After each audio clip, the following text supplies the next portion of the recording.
because they've just been sitting here for a while. Ooh. Just move stuff out of the way so don't break anything in the process. Welcome in, everybody. Thanks for joining. If you're a seller, feel free to share your shows. I'm just going to grab some books from the top shelf. Because we've been here a while. And whee! Okay. Pile them in here. Please hold. Almost there. All right. Woof. Good morning, everybody. Good morning. Hey, Canadian Witch. Good morning. So lovely. How are you? Who else? Hey, ALR. Good morning, Danes. Metal Fed. Good morning. Bounty. Good morning. Picking Poppies. Good morning. Nietzsche. Good morning. Sage Vintage. Good morning. Misfit Chaos. Good morning. Cheyenne. Good morning. And Dragoda. Good morning. Good morning. Good morning. How are you? Sorry, I'm a little bit off center because I didn't think about that when I think I can just move you down this way. Ha! Okay, so there's a pile. We got a pile. We're downstairs. So fingers crossed the internet behaves for us. And we don't have any issues there. I still have some water. Thank goodness, because I need some water. Good morning. So for those of you who you're new to my shows, my name is Kim. I'm the Red Rooster.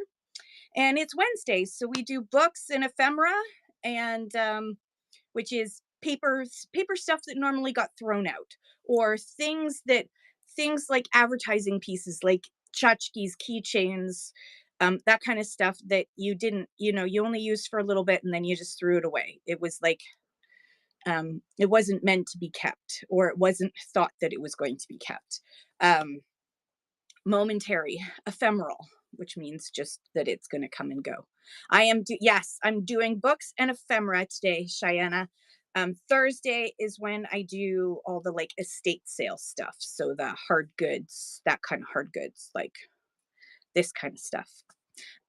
So if you have any requests, let me know.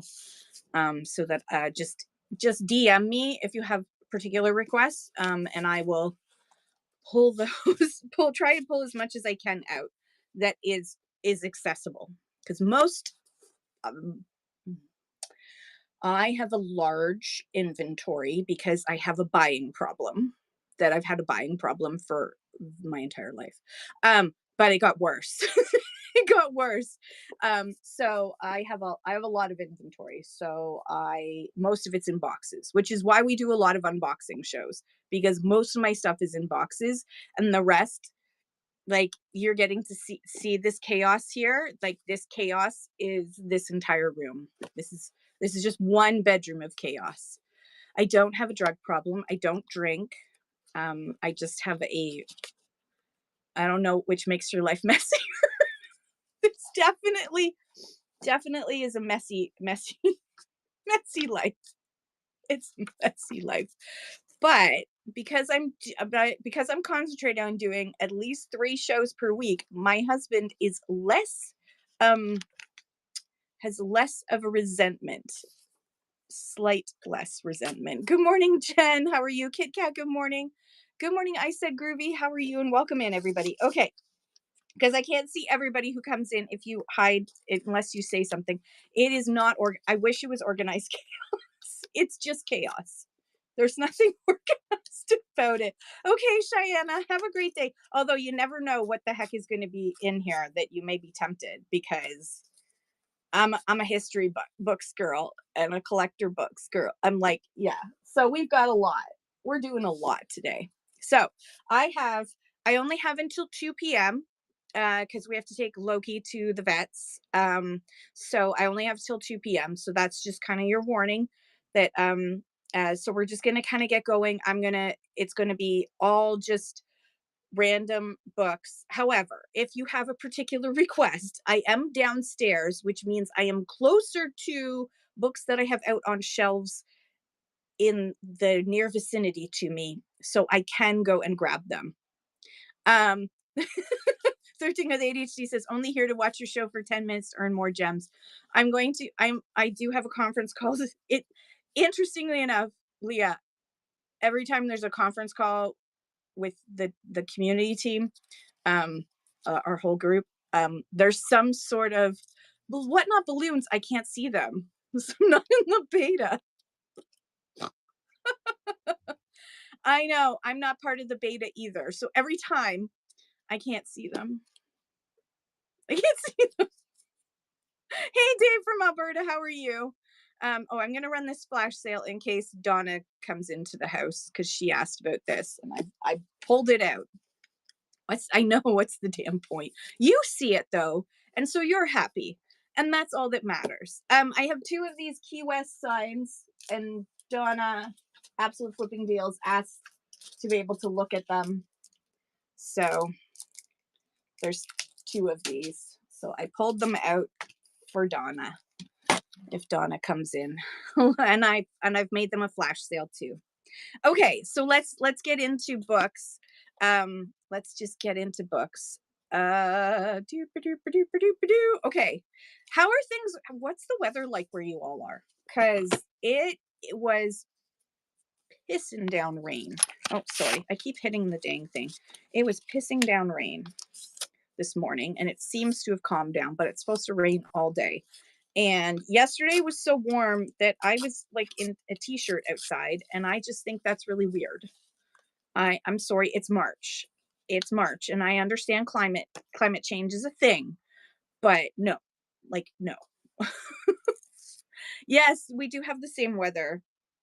All right, let's start with some books. And then we're going to go books, ephemera, books, ephemera, books, ephemera. If you have a particular request, let me know. Your girl probably has it somewhere. What's this? This is a medium book. Pin. Okay.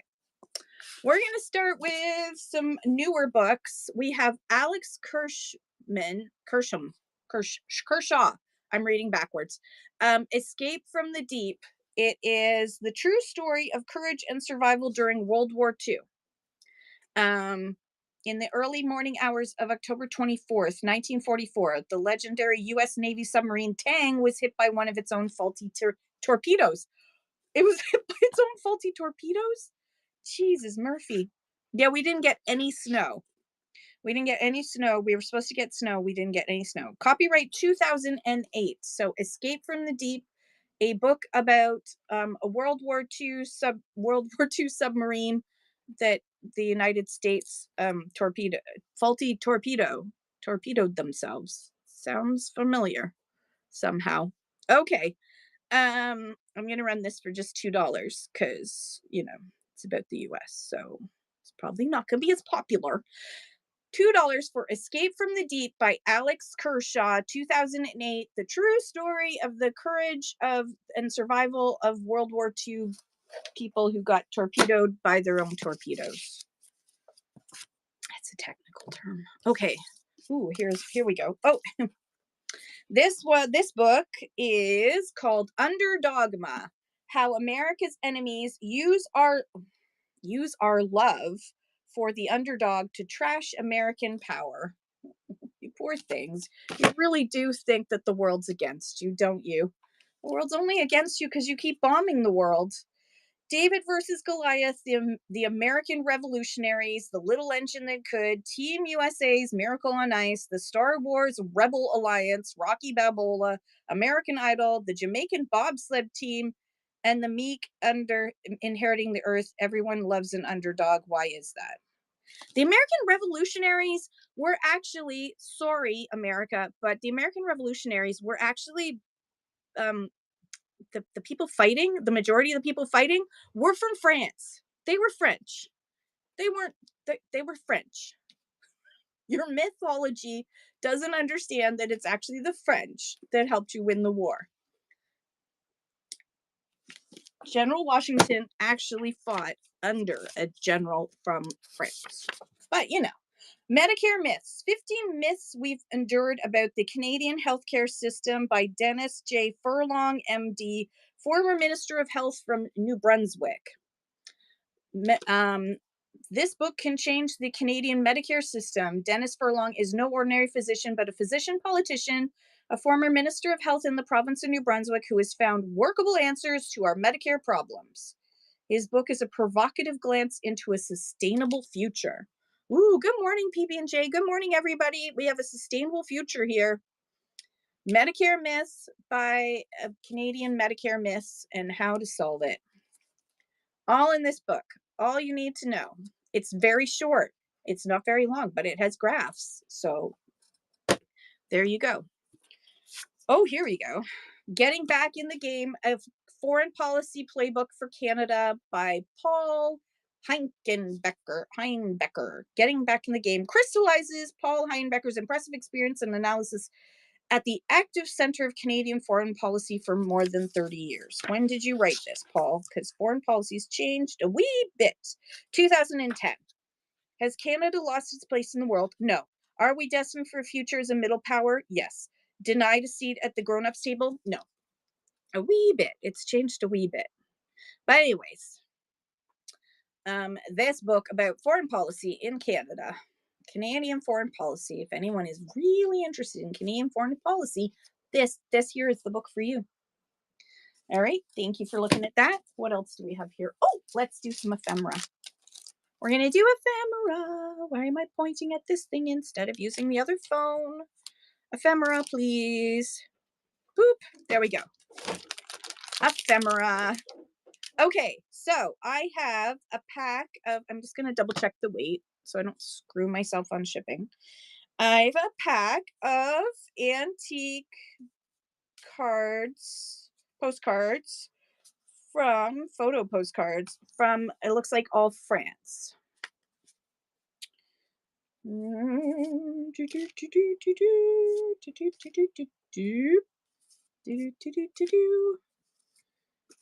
that's pretty.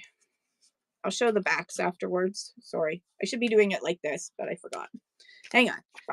This one's empty. Those ones are all empty. Empty, empty, empty. Nobody wrote on them. They just got them. Ooh, that's pretty. That reminds me of the Chateau Laurier. It's very chateau-like. Ooh, that one's nice too. All right, this is all France. Oh, someone wrote on that one. And that one. And this one. Okay, so you get the whole pile for $1 At least that's where I'm going to start it at. $1 for all the postcards. The postcards from France. These are very cool. Very cool postcards from France. Quite old. PB&J, thank you so much. And thank you, Amy, for your bids as well. I appreciate you. Hang on.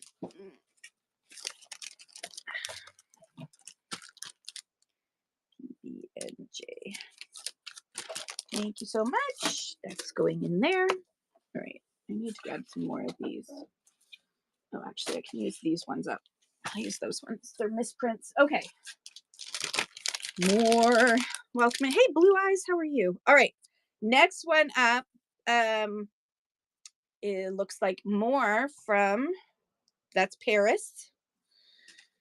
Oops. This looks like more France. I got a whole bunch of these over 3 years ago now. Over 3 years ago, I got a whole bunch of these. Ooh, that one's cool. Ooh, that looks like a fancy room. I'm just gonna call it a fancy room. I'm good, thank you. It's good to see you. Hi, Allie. Good morning. Welcome in. We're doing postcards right now from France. Ooh, I know that place. I haven't been there yet. It's what I do want to go to France one day. One day, but no great rush. All right, so that's all of them. You get all of those starting at $1. Running now. All of these postcards are running now. You get the whole pack of postcards for $1.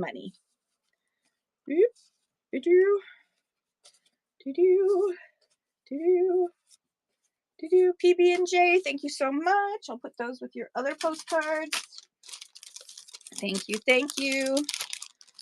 going to write my I on there. I know there's 2 in there, so I don't start scrambling, running around looking for the pack. Okay, and the next one. Ooh, it's cool. Ooh, these are neat. I think this is all still France. Ooh. Now, for those of you who collect postcards, the line is a newer thing. Stinky tariffs. I know. I'm sorry, Spirit Junkie. The best way to do it is to do to buy in bulk. So always, if you want to, you can always bundle and see if there's something that doesn't sell, and if you wanna let's just say beef or bundle, then I can bundle it and hopefully make it a little bit less. But it's really the elimination of the de minimis exemption that screwed Americans over. All right, these are all running now. This set of antique postcards from France. Thank you, PB&J. Put that in with your other ones. And add an extra. There we go. All right, what else do we have? All right, I'm going to do 2 more packs of postcards. We don't want to bore everybody with postcards. These ones are, these are all, they all look like they're, yep, these are all America. And they are linen. For those of you who don't know, they're the older cards. They had this finish on them that looked like it was fabric, like linen. So I'm gonna run through these. They're all empty on the other side if I don't throw them. Okay, so like this is like the YMCA in Maine. They're all buildings. Oh, that's not a building. That's a pretty lake.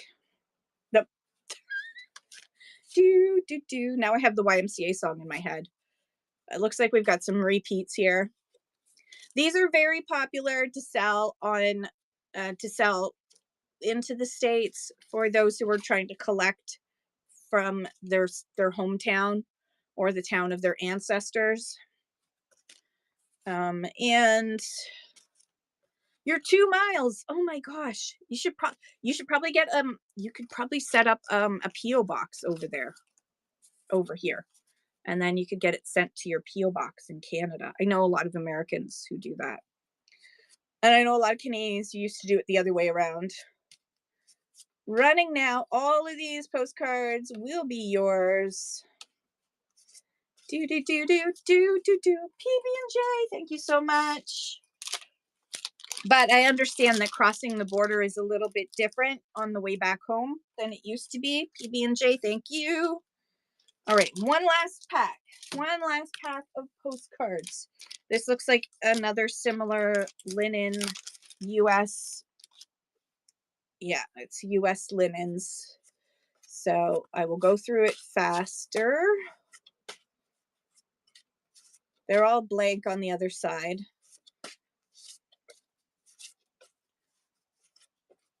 Oh, I didn't, I just realized I didn't check to see where it started. I think we started here. Yeah, okay. Running now.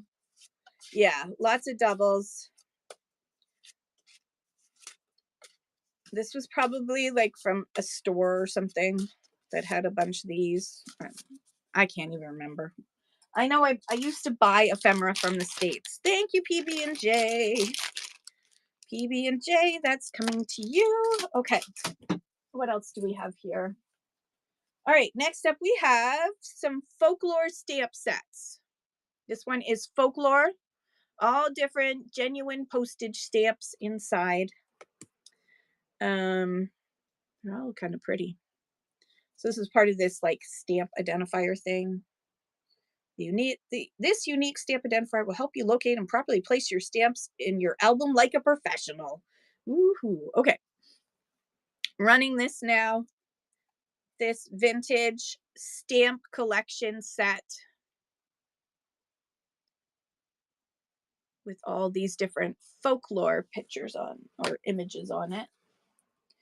This one is 150 flags of the world, gummed and perforated for stamp albums, schoolwork, etc. Decorative and educational. Yes, that's true. As a kid, they're totally inexpensive. I always brought home postcards from wherever we went, and I still have a small collection because it was the only thing my parents would let me buy. So these are just little stamps, little stamps. They are little stamps. And of course, a lot of the countries no longer have these flags. I don't even know what year this is. 1965, 1965. 1965, 150 flags. Now you collect Christmas ornaments. I love that. 150 flags over the world. PB&J, thank you so much. All right. Ooh, 25 silver dollars, all different genuine postage stamps. Another one of these sets. I don't know why they call it silver. Is it silvery? Is that why? Maybe they got silver to them. I don't know. All right, running this one now. Running this one now. It says 25 silver dollars. So I assume that it's just because, oh, like silver, maybe it's has to do with winning silver. I don't know. You're about to find out. Oh, yeah, sorry. I have to add some humor in, or not humor. I have to add my own color commentary. I don't care. Anyone who gets offended and leaves, then they probably didn't belong in my show. Sorry, not sorry. Genre apocalyptic. Yep.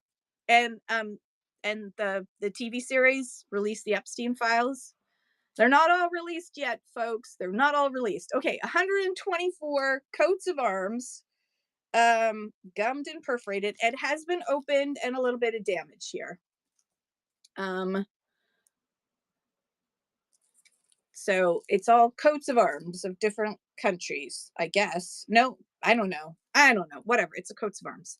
Stickers of coats of arms. I don't know. I just work here. I don't really work here. Do I work here? I don't know if I work here. Is this work? I don't think this is. Hey, Soulless, how are you? Thank you, ALR. 123, that's coming to you. All right. What else do we have here? We got more. These look like all Olympic stampies. Why did I say it like that? Olympic stampies. There we go. Olympic stampies. Yeah, you should do an unboxing, PB&J. I do have to have all the answers. I do. I must. Olympic stampies. Old Olympic stampies in plastic. That's that's as fancy as I'm getting here. Old Olympic stampies in plastic. That one looks cool. PB&J, thank you so much, and thank you ALR for your bids as well. I appreciate you. All right, what else do we got? We got two more, and then the people who are like stamps can don't worry. We're going to go back to books for a bit. Okay, we have 25 medicine themed stamps.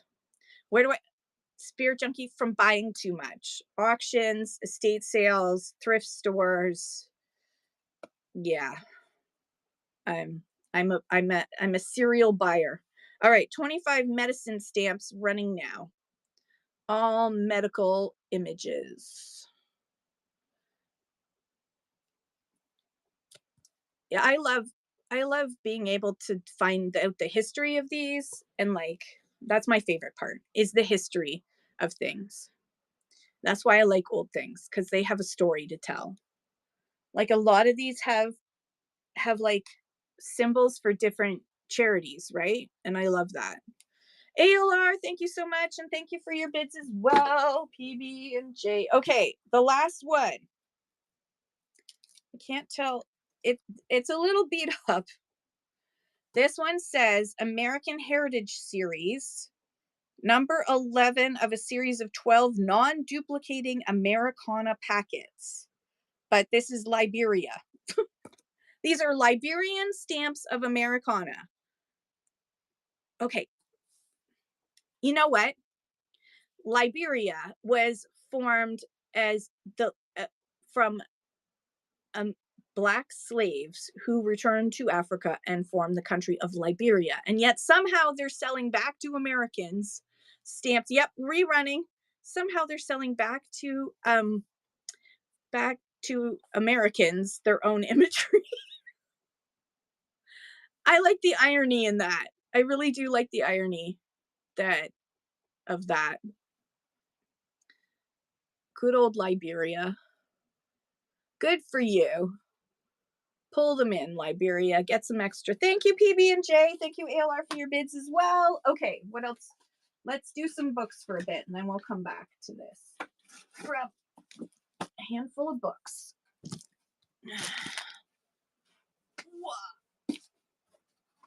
Okay, here we go.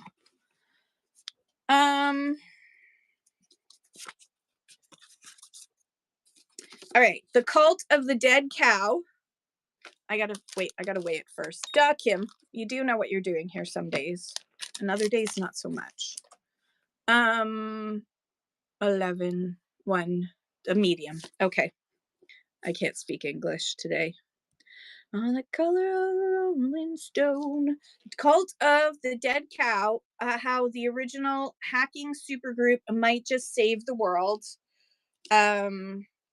The shocking untold story of the elite secret society of hackers fighting to protect our privacy, our freedom, and even democracy itself.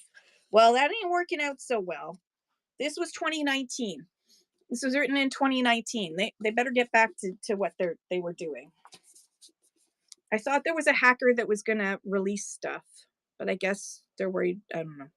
I don't know why they haven't. I know. Cult of the Dead Cow. You can learn all about this elite secret society of hackers. Ooh, there's pictures. There's pictures. All right. That's a Texas hacker.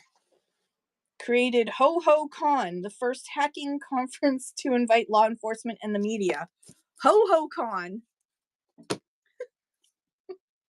Okay. Oh dear Lord.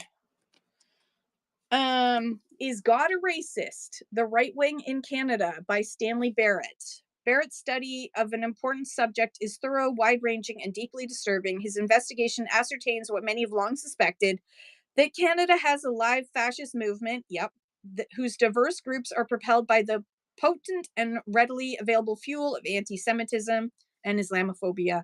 The book is a major contribution to an understanding of contemporary Canada. Please note, it got booped right here. I'm going to check the year. Somebody wrote in it. Compliments of Don Andrew and the Nationalist Party Executive. The Nationalist Party Executive. What? Nationalist Party? 1987. 1987. Hey, Ricky. All right. Is God a racist? I don't know. Read the book and find out. I don't think God is a racist. This is from 1987 about the rise of anti-Semitism and fascism in Canada. That sadly hasn't really gone away. Thank you, PB and J. PB and J. Got to put my little bookmark in. I'm switching to bookmarks because your girl ran. I've sold so much. Thank you, everybody. I've sold so much that I have run out of post-it notes and I have to pick some up today. Canadian volunteers in Spain from 1936 to 1939, the Spanish Civil War. The history and other literature abound about the 3-year Spanish Civil War, principally because the conflict drew at least 40,000 volunteers from many different countries. Anyways, this is about the Canadian volunteers who went there. And this was written in... Why can't they put this in the exact same spot every single time? Why do they have to move it around? I swear they do this to drive me nuts. I don't know. No, there it is. University of Regina. Rhymes with University of Regina, 1989, running now. Canadian volunteers in the Spanish Civil War. All about Canadian volunteers in the Spanish Civil War. for sure, if somebody had a family member in this, they probably want this book. Does it have names? It has names in the back. But yes, it is an awesome milestone, isn't it? I thought I had enough post-it notes, and then I was like, ooh, a new model, Ashley Graham. Yeah, hello, print condition. Yes, the city that rhymes with fun. I mean, there are days when I wonder about whether it's fun or not. Okay, a small book, a new model by Ashley Graham, What Confidence, Beauty, and Power Really Look Like. It all starts with you. If you don't love you, nobody else is going to be able to. When Ashley Graham became the first size 14 model to be featured on the cover of Sports Illustrated magazine, she broke a barrier many thought impenetrable. Okay. Size 14 is the new plus size. I feel so fat. 2000 and written in 2017. Oopsie daisies. 2017.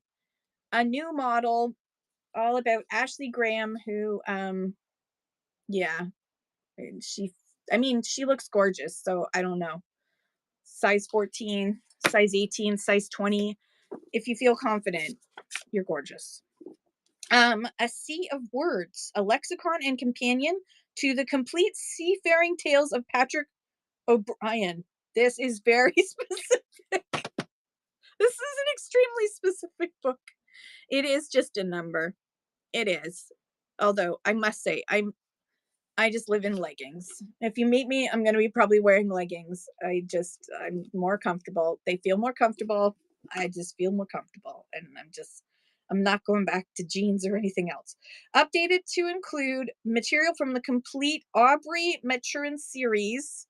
This new edition of Dean King's highly acclaimed lexicon and companion contains hundreds of new terms and phrases. A Sea of Words provides in-depth coverage for all the elements of Patrick O'Brian's rich and varied prose. Okay, so if you're a fan of Patrick O'Brian's nautical work, then you need this lexicon.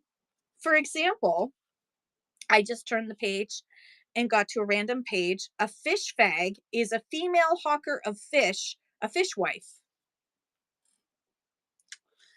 I know. I just turned the page and that's what popped into my, all right, let's see. Oilskin, we know that. That's boring. Give me another word. Smallpox. Well, we know what that is. Snapper up. One who snaps up or pounces on something quickly. Okay, that's pretty. Austral, beginning to the south, southern also, influenced by the south wind, warm and moist. Oh, the word moist. Flashbacks to Trudeau, or pertaining to Australia or Australasia. Moist. Oh, that word. Speaking moistly. All right, I'm gonna run this for a whole $2 because if you are like obviously a big fan of seafaring, Patrick O'Brian's seafaring books, then you need this. And I feel like you should get a discount for your love of seafaring lexicon. All the words that you ever needed to know. Ooh. Ooh, this one's about Chomsky. Ooh. Okay, Goodbye Chomsky and Other Essays on Language, Robert D. King.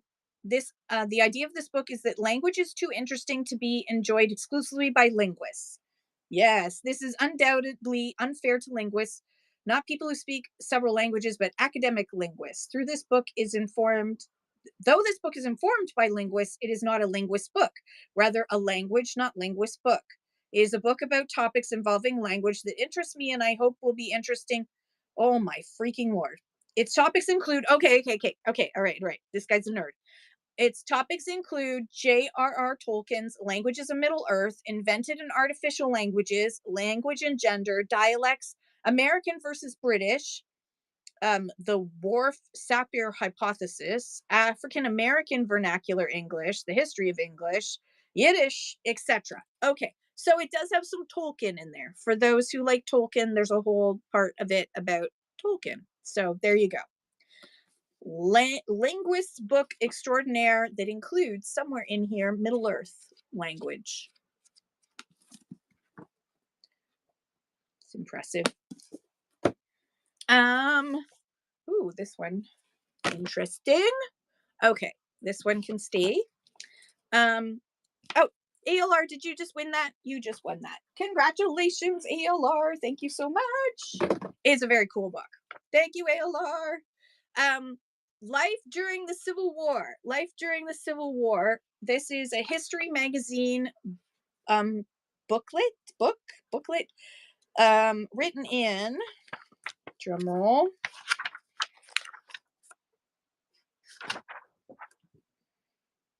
2009, Life During the Civil War, Hospitals and Medicine, Letters Home, Music of the Civil War, Rations and Cooking, Civil War Humor, News from the Front. And it looks like there's lots of pictures in here. So anyone who's a Civil War buff may be interested in this. Life During the Civil War. She looks thrilled, doesn't she? She looks totally thrilled. Great, I get to cook for some more people. Thank you so much, Bounty. I'm gonna move PB&J's stuff over to the box. And I need a bookmark and Bounty. Thank you, Bounty. Thank you so much. That's so cool. All right. Next up, we have Easy Writing Skills Step by Step. Master high frequency skills for writing proficiency fast. It's still in plastic from whoever shipped it. The Most Trusted Name, McGraw-Hill. I'm not going to take it out if it's plastic. 7 steps to develop good skills. Let me just double check the weight. Yep, we are good. Running now. Easy writing skills, step by step. Still in its plastic from the bookseller. Just the plastic has been.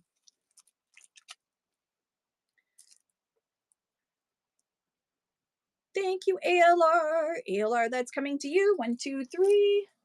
It goes in the ALR box. Okay, the names of things. Life, language, and beginnings in the Egyptian desert. Ooh. And, oh. The Names of Things is a striking original memoir. Susan Bryn Morrow takes us from the deeply personal record of her magical and sometimes troubled childhood in the Finger Lakes region of New York State to her work and wanderings in the austere splendors of the Egyptian desert. As she perseveres through the harshness of desert life, Bryn Morrow is drawn into an archaeology of language, where she traces the roots of ideas and images through language and time and gives us the inner lives of words. Okay. Wow. Well, I mean, there's a book for everything. Somebody had to write it, so she did. And good for her. All right. Good for her. Oh, Spirit Junkie, sometimes I do that. But today I'm trying to run 10 seconds because I've got to leave it too. The Names of Things, Life, Language, and Beginnings in the Egyptian Desert. Make Mine Beautiful. Thank you so much. And thank you, ALR, for your bid as well. Make Mine Beautiful. All right. That goes over here. All right. What else do we have? Ooh.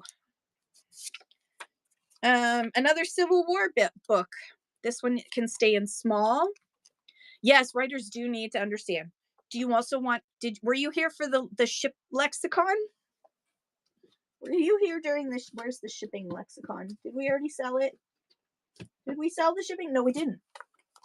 You missed that. Okay, hang on. I have to show you the ship lexicon. I'll run this one because it's small and then I will switch. Yay! I'm glad, Allie. Hopefully your daughter will be able to make use of it. Robert Cardwell. It's signed, but I don't think that's the author. It is not. It's just he wanted to make sure nobody stole his book. This is Blue and Gray Laughing. It is a collection of Civil War soldiers' humor edited by Paul Zoll. Running this one now. Blue and Gray Laughing. It's a book of jokes from the Civil War because humor still exists despite horrors. Humor versus horrors. Okay, I'm gonna run this one again. This is A Sea of Words. It's a lexicon and companion to the complete seafaring tales of Patrick O'Brien, but it's all seafaring words from that era.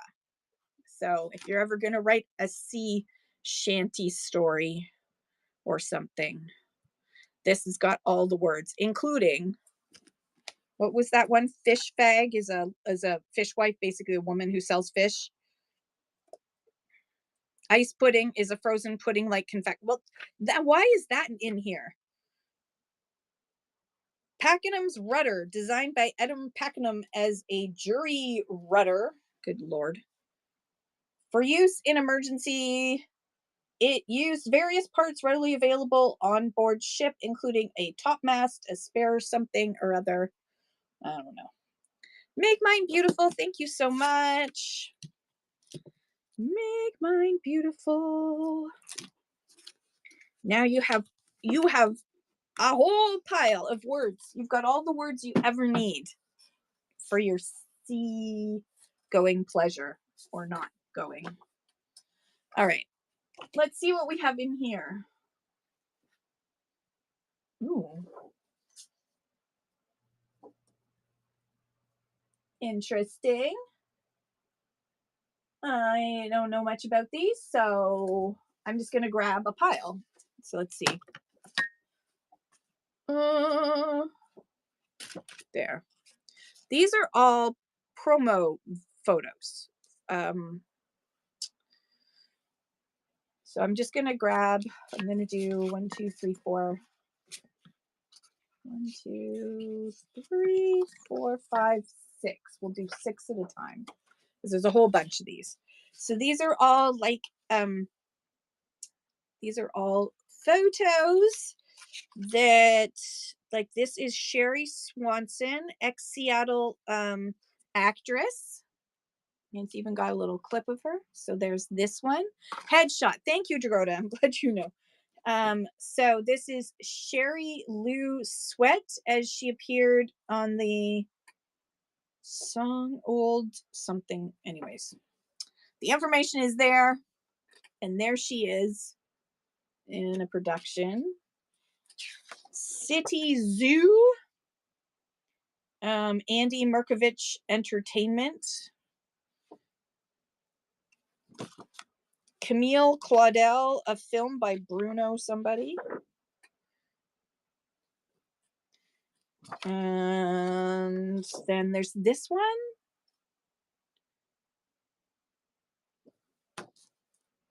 Olympia, Washington. Kill Rock.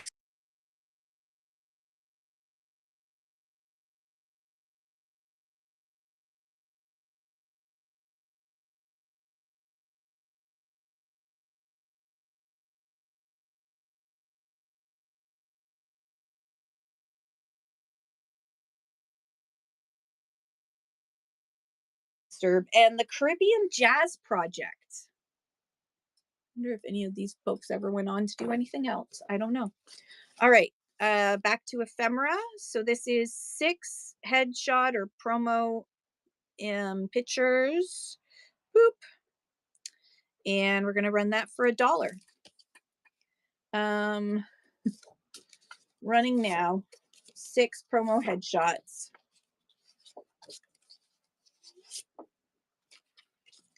Doing some ephemera right now, and then we will get back to our regularly scheduled programming. All right, let's grab 1, 2, 3, 4, 5, 6, 7,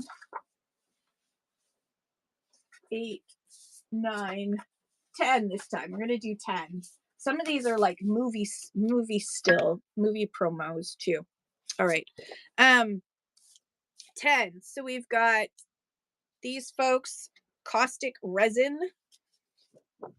There's the back. Patty Casey. He looks interesting. Good old Patty.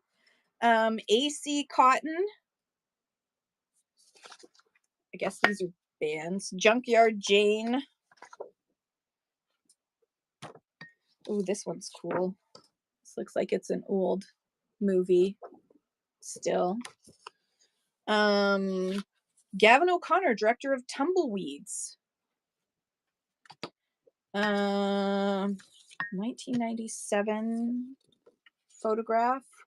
Amy Canton Ford as Simon DeCour in the theatrical adaptation of something.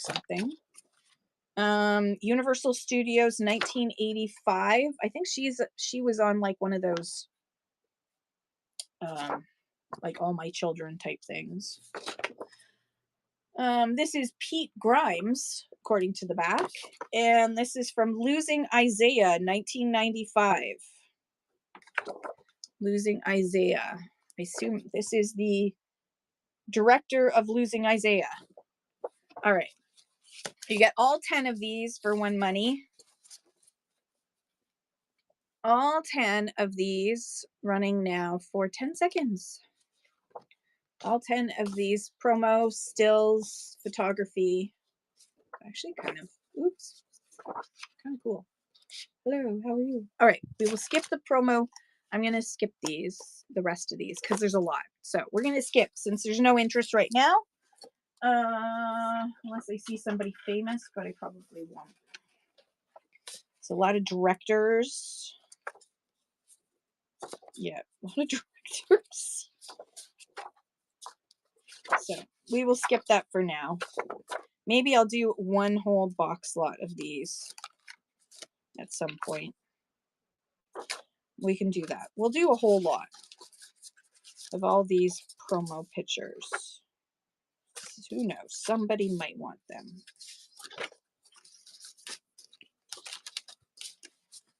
Okay, not those ones. Those ones are older. Let me just grab them all. I'm going to grab them all, and we're going to do one whole box lot. So it'll weigh a little bit more. So we're going to do a whole box lot of these. Just bear with me while I flip through all these to get them sitting up right ways. And make sure there's none that don't belong in there. Yeah. Okay. All right. So all the ones I showed before,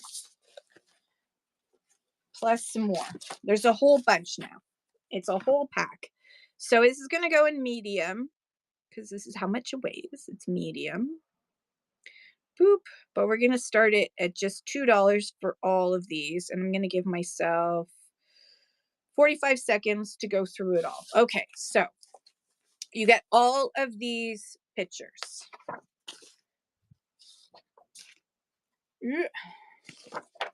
Oh God, I'm going to stand up. That's going to be easier. I have to go faster.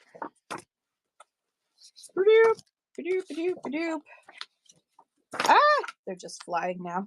They're flying. They're flying. Okay, we saw all these. Come on, Kim. Get to the other ones. Oh my gosh, there's so many. Don't have enough hands for this. Yeah, this is not me functioning at my best. I'm not ortho functioning right now. There's a whole bunch in here, Metal Fat. You're gonna have fun. Thank you, Metal Fat. You're gonna have fun going through all these, because there's some really interesting ones in here. It's a whole wackadoodle of them. Thank you, thank you. All right, that's all coming to you. That whole pile. All right. Then I just pulled these ones aside because they're older ones. So I pulled these ones aside. They're older ones.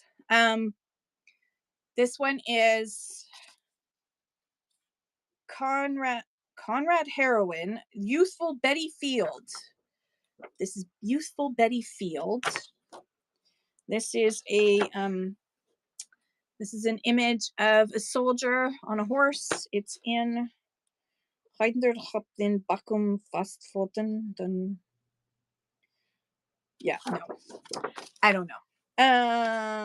There's a lovely image. The Hermitage, Nassau, Bahamas, Sir Frederick and Lady Lillian Taylor's first house in Nassau, Bahamas. There's written on the back. There's an image. I don't know what's going on there. There seems to be airplane museum of some sort. I don't know. Residence of Sir Frederick Williams Taylor in 686 Mountain Street. Okay. A man sculpting his dog. Oh, here he is again. A man with his dog, and they're going to go away somewhere. And, oh, I think this is probably this. Is this him? This is for Sir Frederick and Lady Williams Taylor's second house in Nassau, The Wave on Hog Island. And it has a list of who's in this picture. And, oh, look at this pretty picture. This lovely lady and a doggo and a baby who looks a little stunned. The baby's got a great face. And then a picture of, to caught the chicken. It's a very sad picture. Okay, we're not going to look at that picture. It's in here, but we're not going to look at it. All right, let me just double check the weight so I don't screw myself over on weight. We're good. Okay, so all of these, you're going to get all of these photos all together for one money. I'm going to do 20 seconds so I can fumble through these. Okay. So you're going to get all of these photographs, including the doggo ones.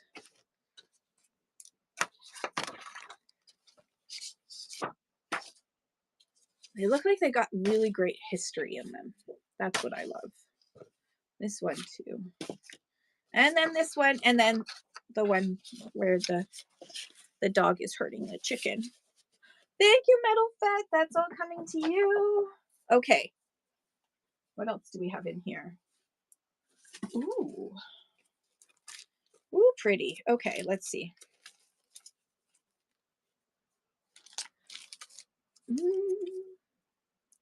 January 1990. It's a 1996 calendar. It's a little cute little 1996 calendar with this Victorian image on it of the doggo. Victorian Gallery, Burlington, Kansas. 1996. 30 years ago. Good Lord. I feel so old. And I did it for 20 seconds. 1996 can't possibly be that far away. Can it be 30 years ago? My daughter's going to be 30 this year. Holy cow. I feel so old. You're turning 35? Aw. Okay. Let's see what else is in here. This is a mishmash. Okay, I think we'll do a mishmash of things. I'm going to do a box lot. I'm just going to double check some of these, make sure there's nothing. All right. Okay, we have. All right, so this is a grouping of ephemera. So we have this image from the Tate Gallery, The Fighting Something or Other by Turner. As well as this one it was in the Victoria and Albert Museum, which is Venice by Turner. So 2 Turner prints. We also get this piece of hardboard. You get 2 matchbook covers. That's nothing. Okay, this is very important. You get this, and there's a piece of, I'm not going to take it out, but there's some negative in there, so you can see what that picture is. This is another photo. There doesn't seem to be anything inside, but another photo, photograph envelope, old photograph envelope from Tugwell and Company, Bay Street, Toronto, and on Yonge Street too. We got the good old fashioned finally found a place I could afford in Florida postcard.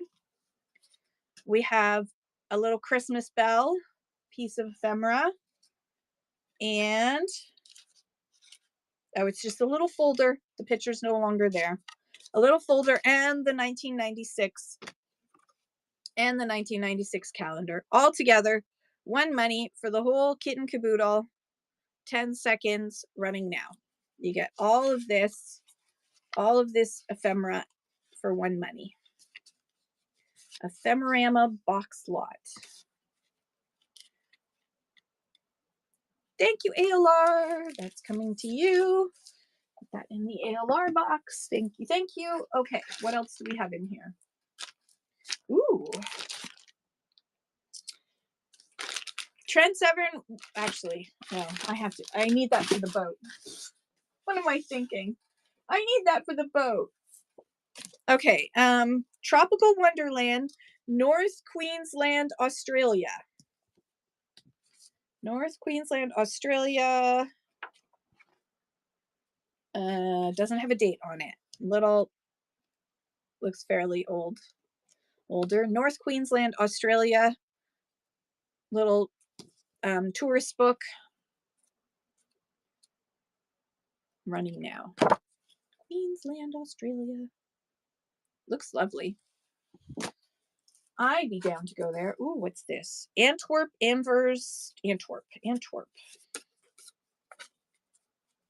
Ooh, that doesn't look like Antwerp. Is that Antwerp? I don't know. It is. These are little photo cards. These were touristy photo cards that you would get. And this is all Antwerp. Antique Antwerp. Let's see. I don't see any cars. Is there cars? Are there cars? No. Hi, Pickles. How are you? Yay! I'm glad your package is coming to you. All right. So you get this whole little set of girl. Let's go thrifting. Congratulations on reaching a gift coupons now. All right. 10 seconds running now. 10 seconds for this set of Antwerp pictures, photos. All right, put this back in its thing. Back you go.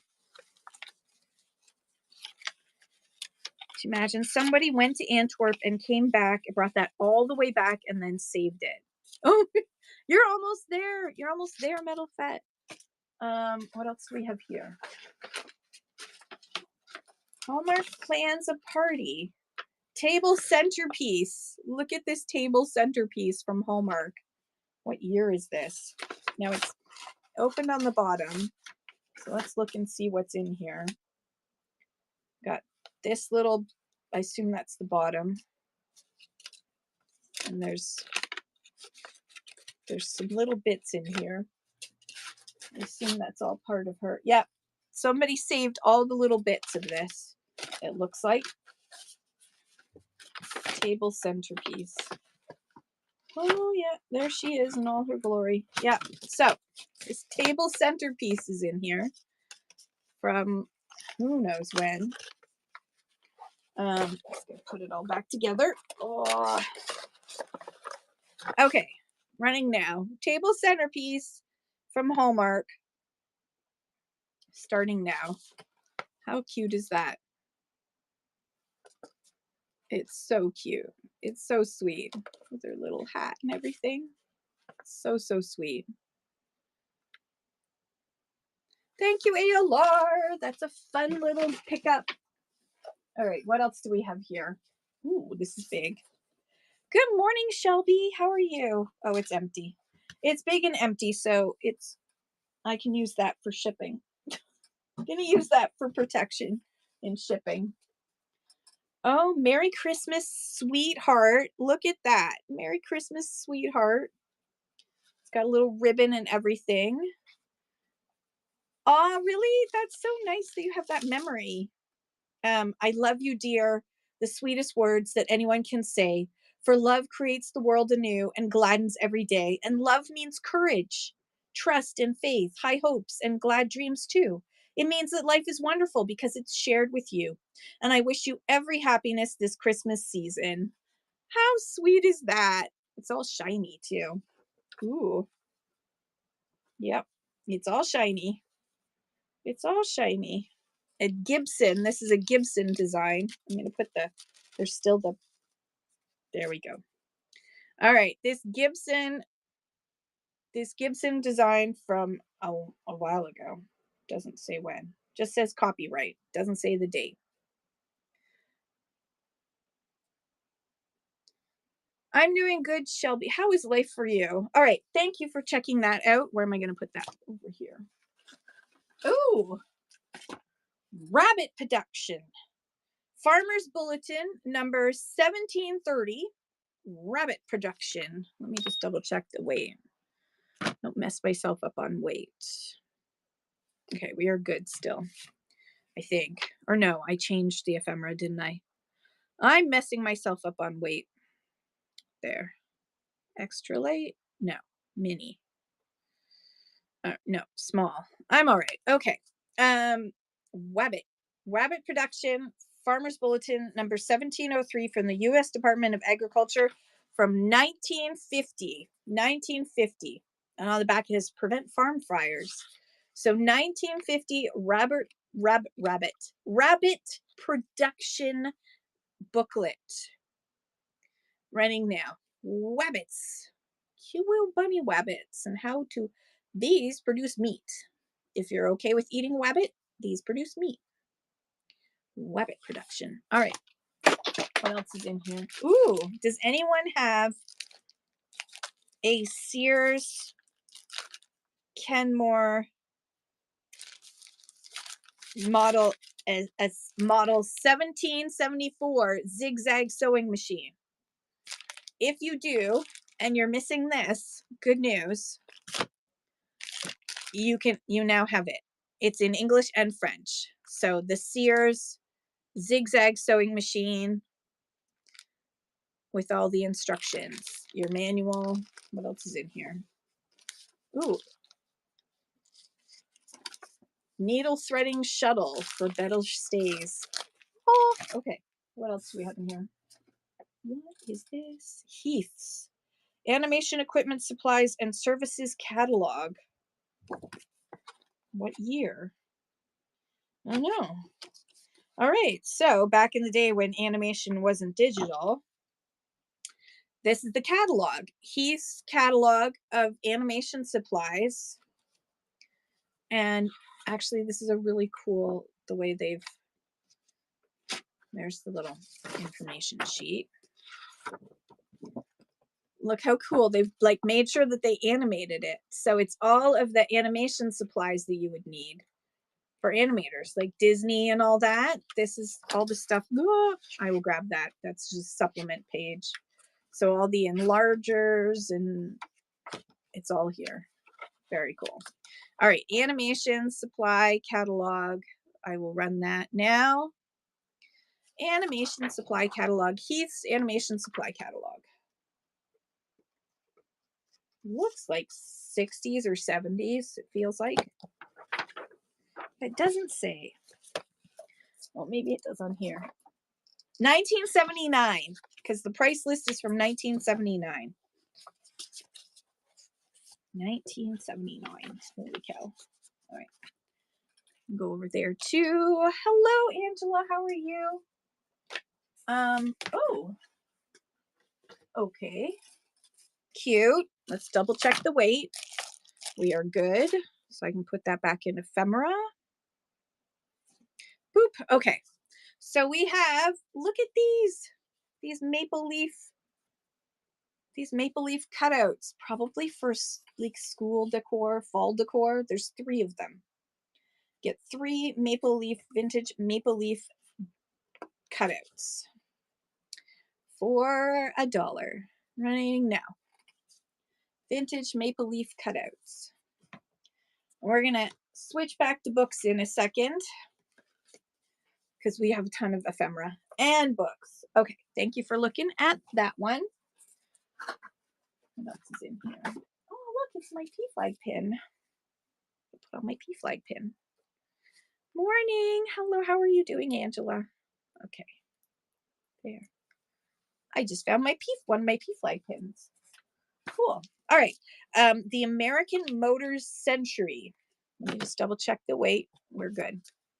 This book is so much fun to read. You will pick it 1,000 times and never grow tired of it. Fascinating timeline book of events that made the last of the independent automakers so great. Okay, someone who really likes cars will like this. 2002. It's a booklet about American Motors century, 2002, so last century. Running now for 10 seconds. The American Motors Century. Car fanatics will probably love this. All right. Oops. Forgot. I took it away too soon. Sorry, everybody. Ooh, price list. Fall trade 1876. Price list of Spencer's patent 2-light student lamps. Hurricane. This looks like a reproduction. It's a reproduction from 1983 of a 1876 student lamp price list. So if you collect lanterns and lamps, then this will be of interest to you. Running now. Lamp collectors ephemera. It's a reproduction from 1983 of the price list of 1876. Ooh, spittoons are in here. Spittoons. I don't know if that's all in there, so I'm going to skip that one. The development of illumination. 1902. This is another reproduction. I'm going to put them together because this is the development of illumination. It's a reproduction of a 1902 book about the development of lighting, lamps. So I'm going to put it together with this one. 2 pieces of ephemera, reprints of ephemera. Hey, Rebecca, how are you? All about lamps. Lamps and lighting. The graphics are great, aren't they? I love them. I love them so much. Okay. What else is in here? Ooh, Wheeler System of Reflectors. This is another reprint. Wheeler Reflector Company. Wheeler System of Reflectors. Oh, streetlight reflectors. I see. Reflectors. Oh, these are very important for your lamps. The reflectors helped you get more light. So this is the Wheeler System of Reflectors. Okay, now we've got, screw it, 3 pieces of lighting ephemera, reprints from the 80s of lighting ephemera. You get everything you ever wanted to know about lighting. Illumination. All right, nobody likes illumination. Oh God, here's another one. Okay, clearly this person was really into, oh, this one's actually very cool. This is decorative lighting of the 1880s, Christopher Wray's Lighting Emporium in London, England. And inside, he's got, it's like a catalog, but it's all the different shapes of the chimneys, the different types of hardware, and then shades. So if you are going to collect or are going to resell, this is actually a great guide. Okay, this one is worthy. This one is worthy. How much does it weigh? It is actually in medium. There we go. All right, medium. I'm going to run it for just $2 for this 1880s decorative lighting book that's got all the information you could ever need about lighting in the 1880s. All right, thank you for looking at that. Ooh. Arts and crafts for the primary grades. The grade teacher. Educational Publishing Company, Corporation, 1956. Look at all these cute little arts and crafts. Oh my gosh. Look how cute that is. That telephone one. Definitely get kids to do that telephone one now. All the cute little arts and crafts for kids. Oh my gosh, even how to make a box. I love that. All right, I can put this in small. Boop, boop, boop. Running now. Super cute. Where's that telephone one? Look at this one. The useful telephone gift. Useful telephone gift. ALR, thank you so much. That's coming to you. 1, 2, 3. And thank you everybody for your bids. I appreciate you. Okay, what else do we have here? Oh my goodness. Are they still in here? They are. No way. They're Easter stickers. It says Happy Easter Egg Decorations. Chick for best results, use Chick Pure solid color eggs and Presto Pure egg colors. So this how to dress up your eggs. Look how cute these are. It's still there. And then I guess this was so you could like make little stands for them. Oh yeah, I see. There's the chick, there's the chick. There's the wabbit, there's the wabbit. I see now. All right, so it's just these stickers. I'm not going to count to see if it's all there. But you're going to get this. Is this running in ephemera? Boop, boop. Running now. I don't even know how old this is. It's very cute. Very, very cute. And Easter is just around the corner before you know it. 1942. 1942 ALR. I finally found the date. 1942. Great pickup, ALR. Congratulations. 1942 Easter egg stickers. How crazy is that? What is in here? I've got a horse's head, random horse's head, but I don't know what that's for. All right. This stuff is all very random. Too random for today. Too random for today. I need to organize it better. So we're going to put that down. We're going to grab some books. Let's do some books. Here we go. All right, back to books. And I've got my favorite kind of books right now, which are these. When I was a kid, I loved these little comic cartoony books. Boop. All right, so we've got Hagar the Horrible, Happy Hour. And this one is from 1982, 1983. This edition was printed in 89. This was printed in 89. Hagar the Horrible, whose wife really didn't like him. Mew 3. I loved these when I was a kid. I loved Hagar. Hagar the Horrible. Woof.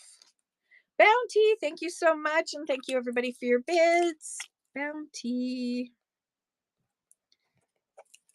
All right. In that goes. Woo! Broomhilda. Broomhilda. Never trust short green people. This does have a bend in it. This was used. Never trust short green people. From what year? 1984. 1984. Broomhilda. The witch you had to love. I'm going to run that now. Running Broomhilda now. Oh, I love Broomhilda. Ooh. Look at the back. PB&J, thank you so much. That's coming to you. PB&J.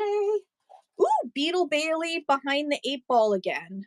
Poor Beetle Bailey. He can never do anything right. 1987 is what it says on the side. I'm just going to check what year it was, just in case. This edition was 1988. This was printed in 1988. Beetle Bailey behind the 8 ball again. Running now. Good old Beetle Bailey.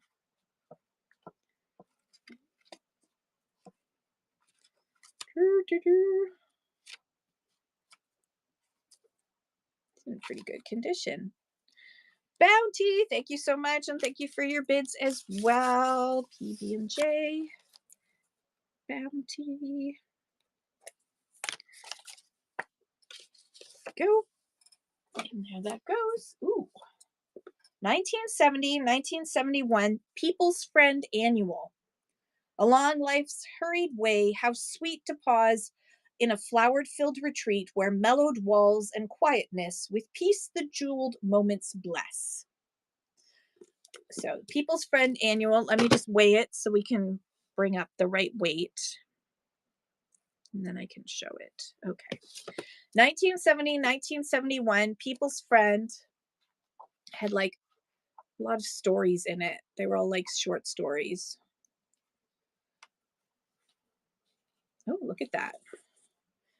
Lammermuir, a fashionable name for fashions by mail. Lammermuir.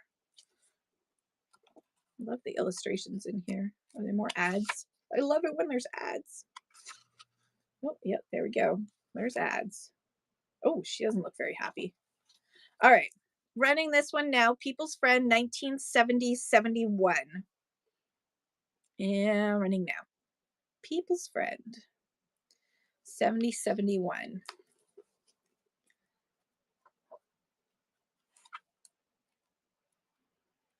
Ooh, there's lots of ads in there. Thank you, PB&J. That's coming to you. 1, 2, 3. All right. We also have 1980. Look how happy that little girl is. 1980, the People's Friend Annual. Through far I wander on my way. I will think of you day by day. These moments here shared will linger on deep in my heart. Our love song. Oh, the Royal Dundee Institute for the Blind ad. Ooh, what else do we have here? 1980. Oh, that's very 1980, isn't it? There's lots of little ads in here, short stories, the whole 9 yards. Running now. People's Friend 1980. Good old 80s. Gotta love the 80s. Ooh, of course, gotta have some cigarettes in there. Total difference, right? 10 years, totally different. Thank you, PB&J. 1, 2, 3. Hey, Thrifting with ADHD. Are you just here for another 10 minutes? Now we're gonna know. People's Friend Annual. This one's from 64-65.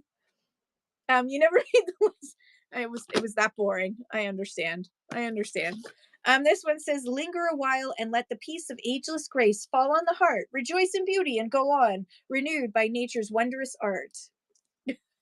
All right, so People's Friend Annual. Look, she's mailing a letter. 1964-65. So 60 odd years old. I know, I was just joking with you. I was just joshing like I always do. You missed some fun though, as usual. You missed all the good fun. No, I'm kidding. Hey, Cozy Stock Mama, I'm in Hastings, Ontario, Canada. So if you're in the States, shipping will be more expensive. And also there are, if you look in my auction, there's a note there for US buyers about shipping costs, because there are extra shipping. But we have lots of fun here, so you can always just hang out and have fun with us, because we like to laugh more than sell. A lot. 65-66. Look how happy she is. The misty veil steals soft away as birds and flowers awake from sleep to praise the morn in tranquil blend of mellow sound and scent dew sweet. Oh, looks like somebody had to tape it together. Okay. Somebody. Yes, you won the last one. Oh, thanks, Shelby. I have lots of different glasses. These are just because I'm wearing orange again today, so I repeated yesterday's glasses. I apologize for those who expect different glasses each time, but I was like, hey, Vintiquity, we're running books. We're doing books. Okay, 65-66. 60 years old. Holy cow.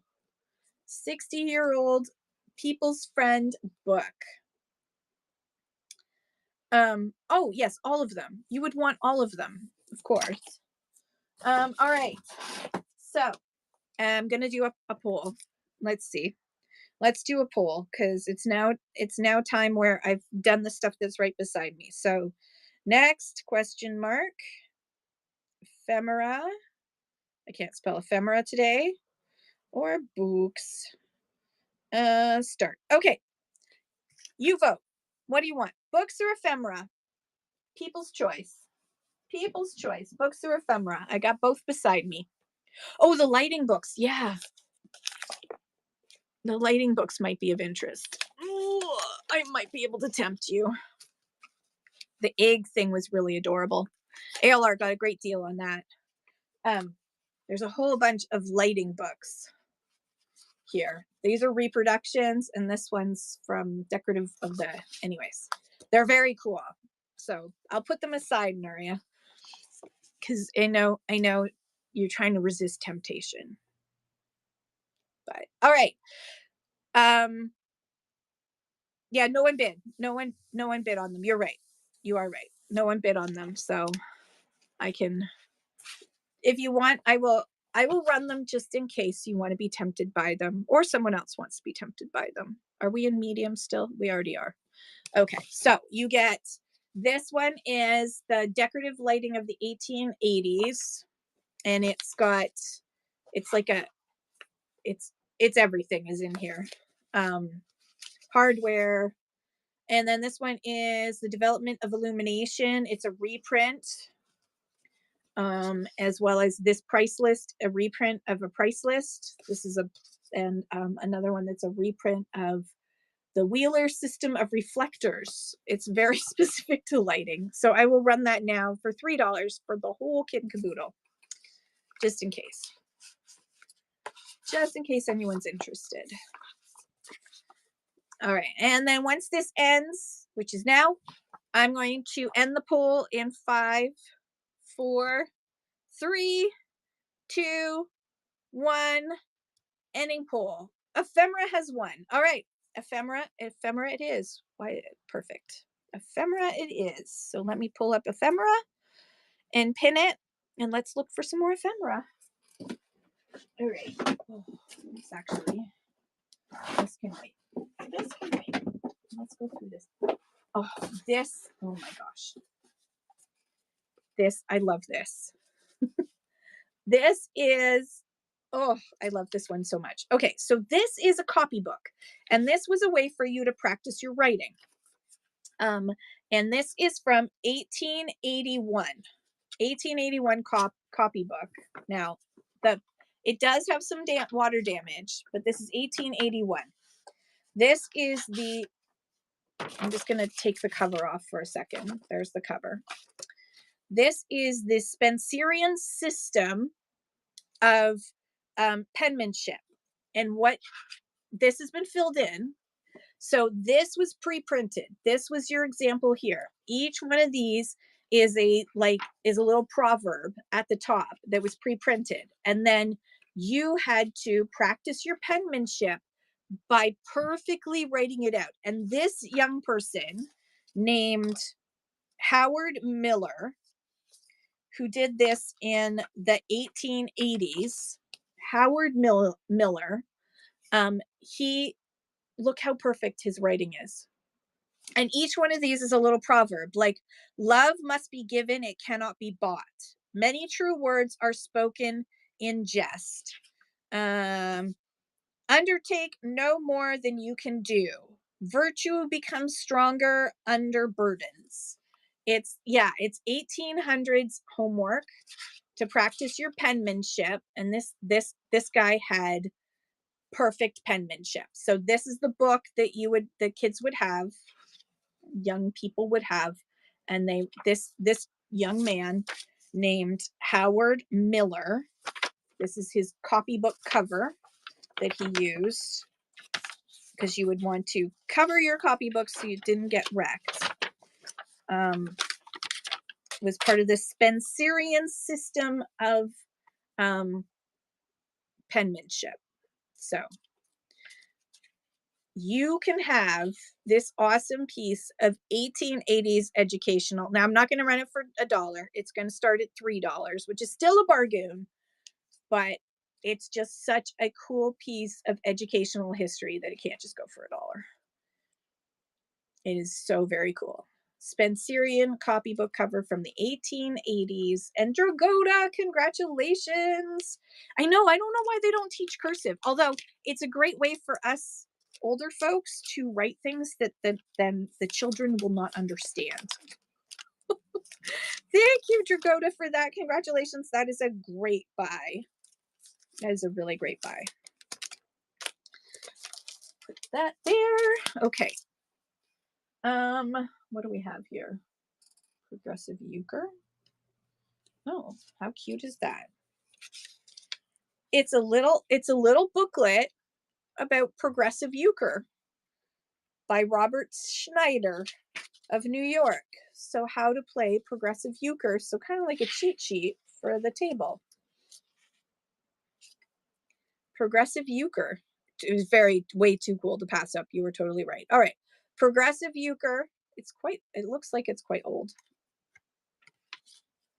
Little booklet on how to play progressive euchre.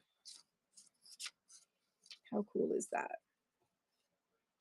I love the cover. It's so pretty. So very pretty. Ooh, ALR, thank you so much. And thank you for your bids as well, PB and J. All right, what else do we have here? Account book. Ooh.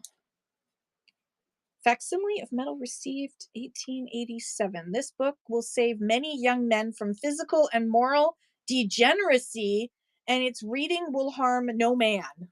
Okay, that's what it says on January. This was from 1917, 1918. This was in an account book.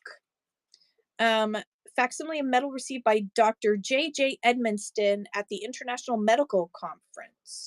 So this is a treatise for men only.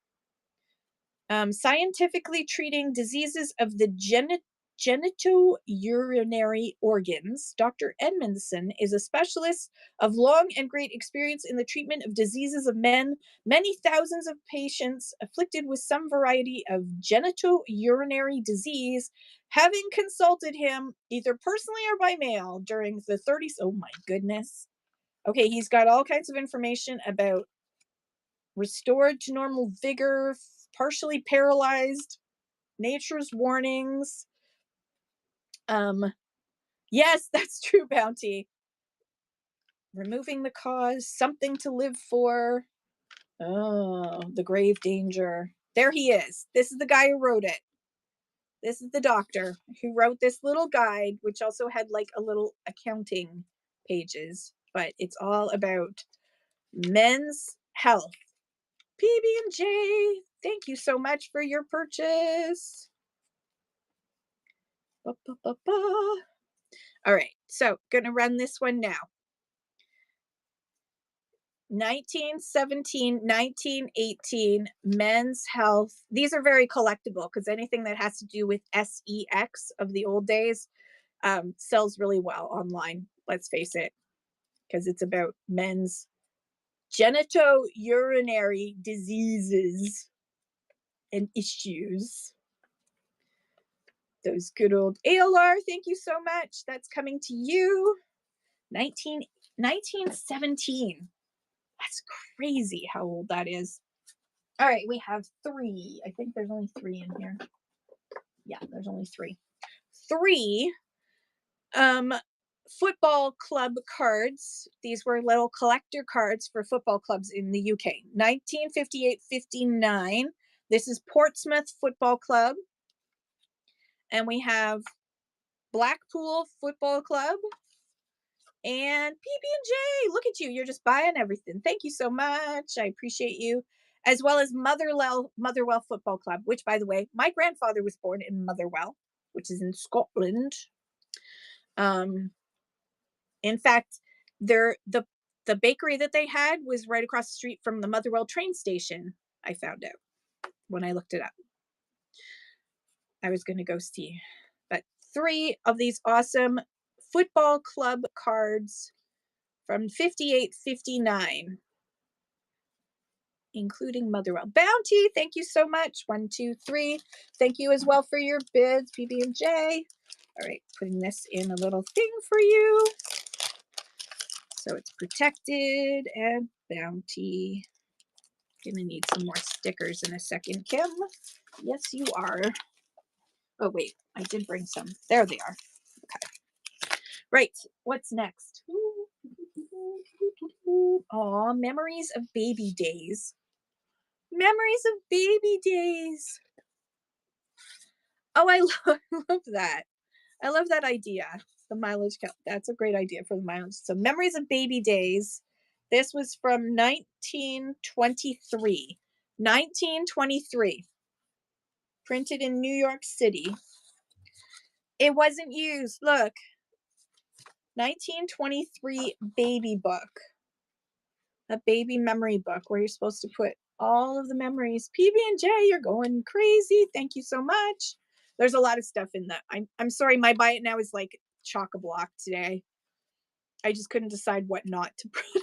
So I just put everything in. Almost everything. All right, so we got this adorable baby book. This is going to have to go in small. Adorable baby book from 1923 that never got used. Never got filled in, so it needs somebody else's babies. Dave's always killing it. He's awesome. Memories of Baby Days. Baby Days. 1923. Look how cute that is. It's so adorable.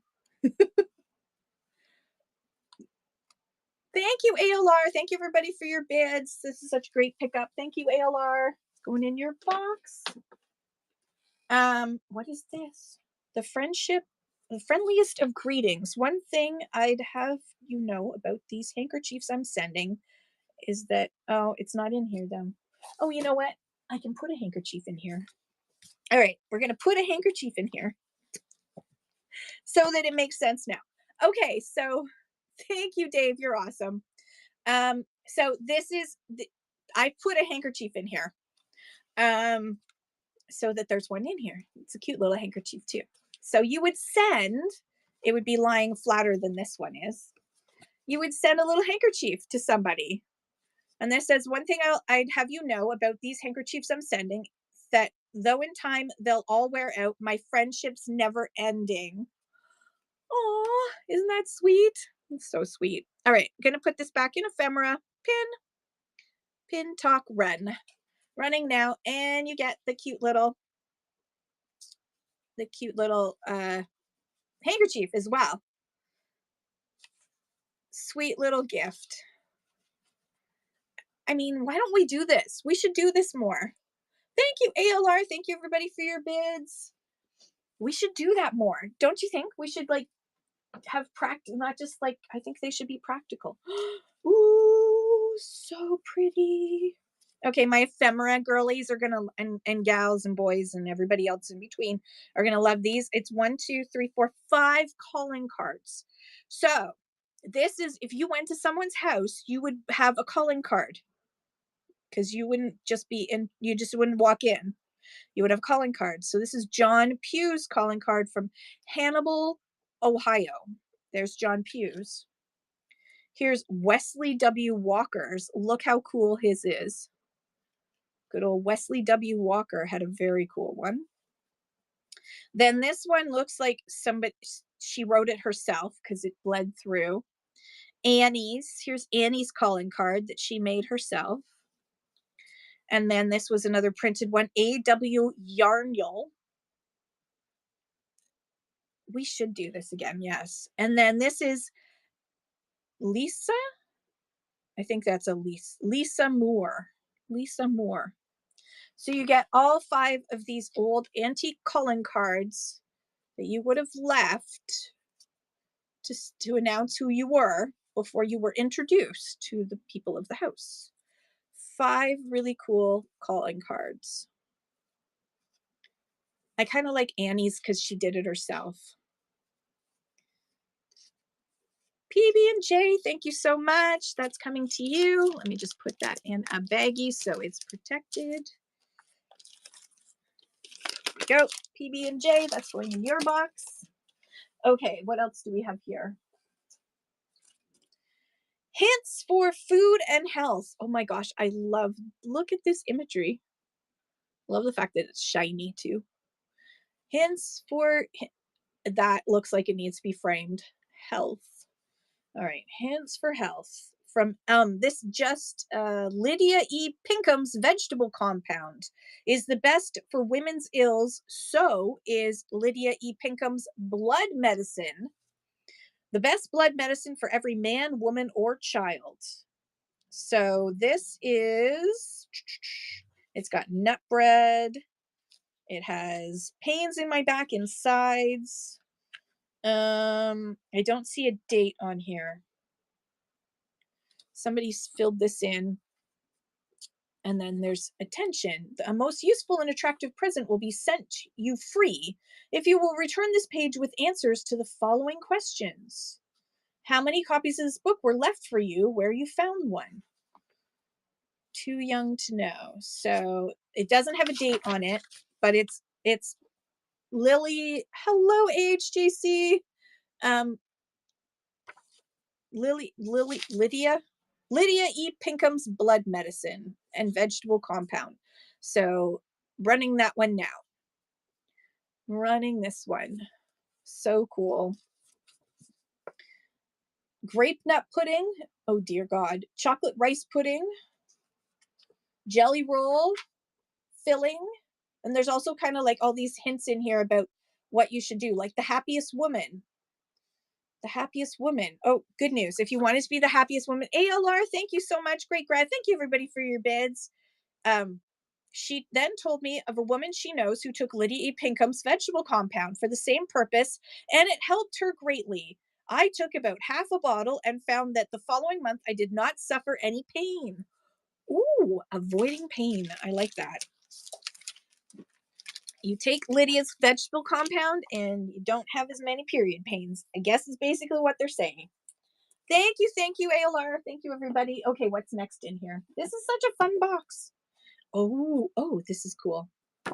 All right, so this is a card that was sent to Romano Andrea in Main Street of Springfield, Massachusetts in 1926.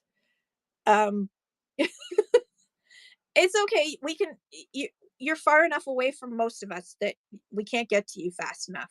So you're all right. So this was sent to Romano Andrea because the ship that they were sailing on was leaving at a different time.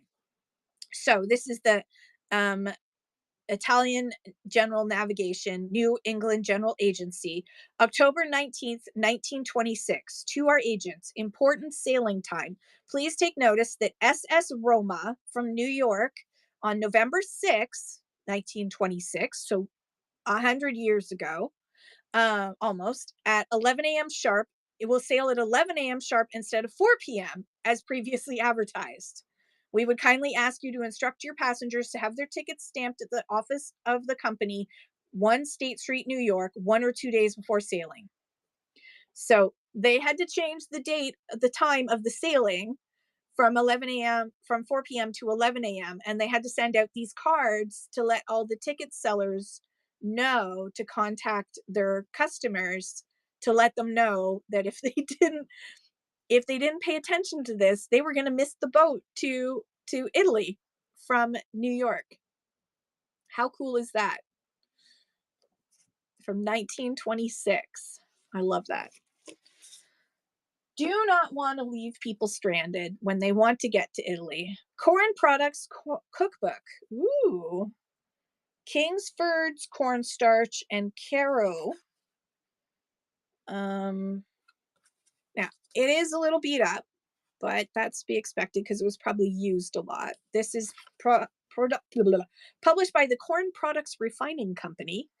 Written by Emma Churchman Hewitt. You are cordially invited to inspect our refineries. Oh, well. Miscellaneous. I'm trying to see if there's a date. No, there is not. Okay, so there's Caro. No worries.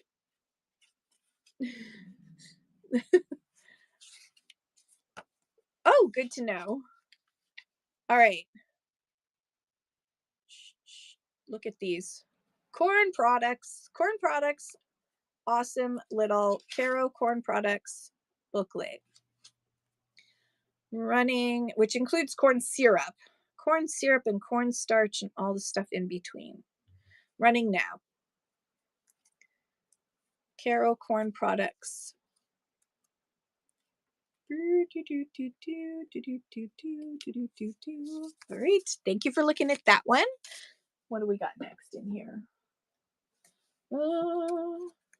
I think I have another one to put in here. Let's see. Please hold for a second. Let's see if I have another one.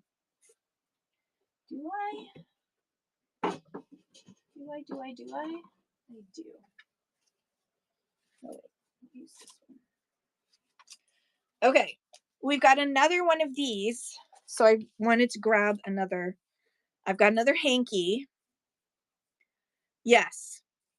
Absolutely, Dragota. It was the way to increase their likelihood that they would buy their products instead of someone else's. Because people still took things literally. So another one of these cards for your hanky gift card. So I'm going to put a hanky in there. So there's a hanky gift.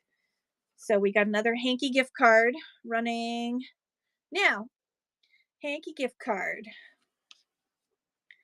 Friendship gift card. So cute. I love this. This one's really pretty. But again, it says, one thing I'd have you know about these handkerchiefs I'm sending you, that though in time they'll all wear out, my friendship never will. Thank you, PJP. Thank you so much. Let me find a little bag for you. Put that in. Go. And then I can put your name on here. Yay, PJP. All right. What else is in here? School picture set, Knights in Armor, Metropolitan Museum of Art. I don't know. It doesn't say a date. But school picture set, Knights in Armor, Metropolitan Museum of Art. And inside, we've got, what do we have here? Oh my gosh, there's lots of it in here. Does it have a date? Just says Knights. All right, Metropolitan Museum of Art Knights booklet with pictures of knights from the Metropolitan Museum of Art. Ooh, these are cool. What the heck's going on there? All right, next. Ooh. Oh, yum. New delicacies with Philadelphia brand cream cheese from the Craft Kitchen. Philadelphia cream cheese. Look at the packaging. Look at the Philadelphia packaging back. Philly cream cheese. I don't see a date on this. But tomato rose salad, mystery cake, apricot tarts, frozen fruit salad, baked apples, Philadelphia crackers, cream cheese pie, which sounds delicious. I know, mystery cake. It's called mystery cake with cream cheese frosting. I don't know why it's a mystery, but there you go. So Philadelphia cream cheese, little recipe book, recipe advertisement piece. Good piece of advertising that usually just got thrown out after a while, but good cooks kept these. So that we had them, on the bum. Sketches of Tramp Life, Little Blue Book number 1124, on the bum. Sketches of Tramp Life. A university in print, read the world over, I guess. Copyright, it doesn't have a date.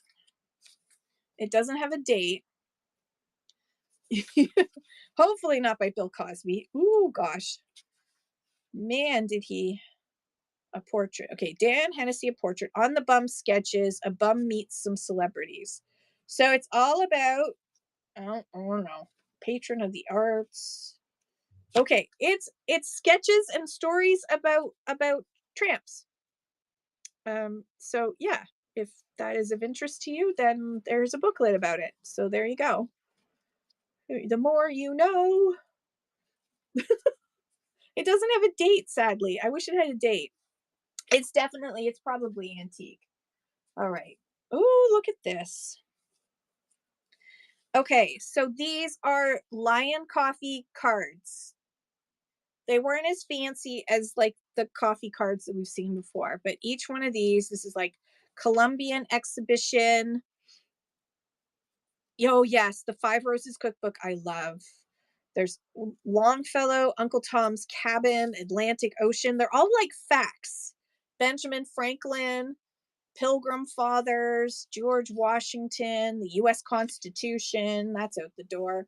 Rocky Mountains, Democratic Party, that's out the door. US Capitol Building, Republican Party, that's out the door. American Indians, Revolutionary War, Lion Coffee. There's a whole thing about Lion Coffee. New Orleans, Nolans, George Bancroft, whoever he is, and Harvard University. So you get this whole set of Lion Coffee factual cards that were free in your package of Lion Coffee. Yeah, in the 1980s, you had Jello salads with your dinner, Dragoda. I still have my still have my Jello molds from when I was a kid. I'm running these now. PJP, thank you so much. Thank you everybody for your bids. PJP, that's coming to you. Bloop. Actually, that's too big of a thing. Let's put it in a protective cover so nothing gets lost. There we go. It's 12. I've got just PJP, if I can last that long.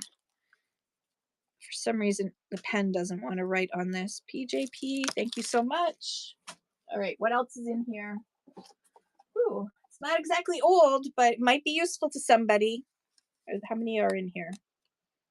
Looks like 1, 2, 3, 4, 5. Looks like there's at least 5. These are photo cards. Photo cards. So you put your photo in there and they become a little greeting card. Gonna run that now because, you know, it's new, but it's useful. It's very cool. Square photo cards. Thank you, ALR. Thank you, everybody, for your bids. 1, 2, 3. That's coming to you, ALR. Thank you. Thank you. Ooh. Okay. So this is loose in its frame. It's a very pretty picture, though. It's you're more buying the frame than anything else, but it's loose right now. I love this gold matting. Let me just check the weight because it feels like I should be weightier. I should. Okay. I need to put this in small. Small, small, small, small. Boop. Okay. I'm going to run this for $2. There's 2 of these. So this is the first one. Note that there's boop right there. Oh, see, some crumbled off. Boop in there. Non-perfect condition, but a lovely old frame. Running now for $2.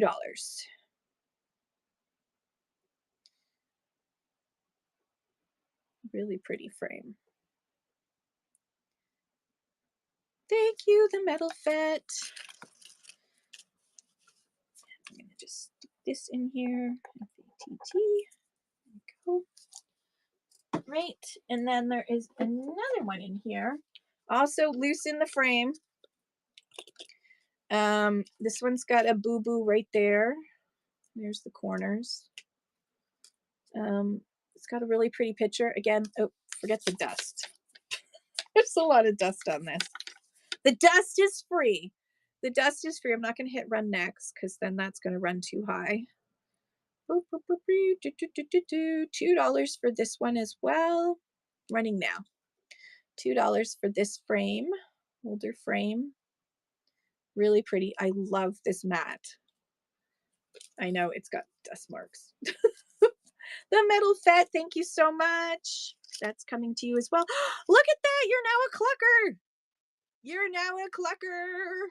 Which reminds me, this weekend I will be sending out last season's Cluckers and Above their coupons. So you will get more coupons to use this season. Metal set. Congratulations. Okay, what else is in here? All right, we're almost at the bottom of this box. Holy cow. The RICE Glee Club presents Blossom Time, an operetta in 3 acts, Thursday and Friday evenings, January 11th to 12th, 1940. We don't have any ultimate cluckers yet. I decided not to do the mother clucker thing because my community said do not. So this is the Rice Glee Club Blossom Time 1940, and there's all the folks who were part of it, as well as all the patrons of the RICE Club, Glee Club, in this operetta. It's kind of cute. It's kind of cute. I love Glee clubs. I miss that show, Glee. It was starting to get a little bit tired, I must admit. After a few seasons, they ran out of storylines that were interesting, which is unfortunate, but I miss Glee. I miss the singing more than anything else. Ooh, look how cute this is. What does it say what year that is? There's no year. The American Lung Association, little teddy bear stickers from the American Lung Association. Look how cute all these teddy bears are. That is super cute. All right, don't know the year. American Lung Association, cute little stickers. Super duper cute. Super cute. Gandalf! You shall not pass. Thank you, PB&J. Put that in there to protect it. Come on, in you get. Don't fight me on this one. There we go. Thank you, PB&J. Okay, what else do we have here?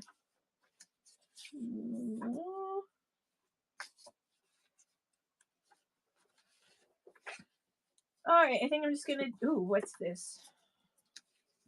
We've got Fort Conna, a Hudson's Bay Company trading post, 1846 to 1871, a reconstruction of the Rocky Mountain fur trade in Montana. Huh. There you go. So there's that. But wait, there's also Custer's Battlefield National Monument. You get that guide as well. So you get a battlefield and a fort, all for one money. Running now. Battlefield and fort. Custer, you know what? You were an idiot, Custer. But, you know, someone had to die. Unfortunately, they used that as an excuse to kill a whole bunch of natives, indigenous people. Thank you, Bounty. Thank you, everybody, for your bids. Bounty, that's coming to you. And let me just grab that thingy. And Bounty. Awesome. Thank you so much. All right, what else is left in here? Let's see. Let's grab. Okay, we got Glee Club that we saw before. Colorado State University summer commencement in 1958. 1958, Colorado State. And then we've got some just pages of music. This is a random because this is the bottom of the box. Running all that together, you get Colorado State commencement, you get the Glee Club, and you get some music that could have possibly been sung by the Glee Club. You never know. You never know. Okay. All right, let's grab some books. We've done some ephemera for a bit. Let's grab some more books. Let's see what's in here. Let's see. All right. Just got to turn on my thing. Oh, how are we doing for time? We're all right for time? We're all right for time. All right. We're all right for time. Good. Tim Horton. Remembering Tim Horton. This is going to go in medium. Medium. Remembering Tim Horton. Written in... Oh, look at... He was kind of a handsome devil, wasn't he? 2000, written in 2000. It looks like there's all kinds of pictures in here. Tim Horton, a book about Tim Horton. Not the coffee, just the man. Tim Horton book, Remembering Tim Horton, written in 2000. Good old Tim. Thank you, Bounty. Congratulations. That's coming to you. Bounty. Go. Bloop, bloop. All right, what's next? Oh, another Tim Horton one. Let's just weigh this because it looks way bigger. Yeah, that's going to have to go in large. Large and in charge. Okay, Tim Horton. This one, you can see there's foxing around the edges. Can you see that? This one was written in 1994. 1994, Open Ice, the Tim Horton story. At the heart of Tim Horton was a visceral enthusiasm for life, his values, his belief, and his self-restraint kept it in check in much the way that the rules of the game keep hockey from descending into chaos. So this is a whole book about the story of Tim Horton. Lots more. A lot of story about Tim Horton. Running now. $4. Running now for Tim Horton. Open Ice, the Tim Horton story from 1994. You know what? I will run that for just $3 in case there's someone out there that wants it, but gonna run it for another 10 seconds at just $3, just in case someone is tempted but needs extra temptation. These sell well in my booth, so I'm okay. I'm all right. Okay. Ooh.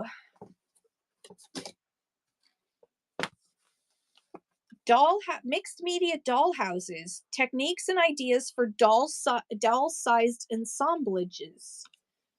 Ooh, this one's interesting. This can go in medium.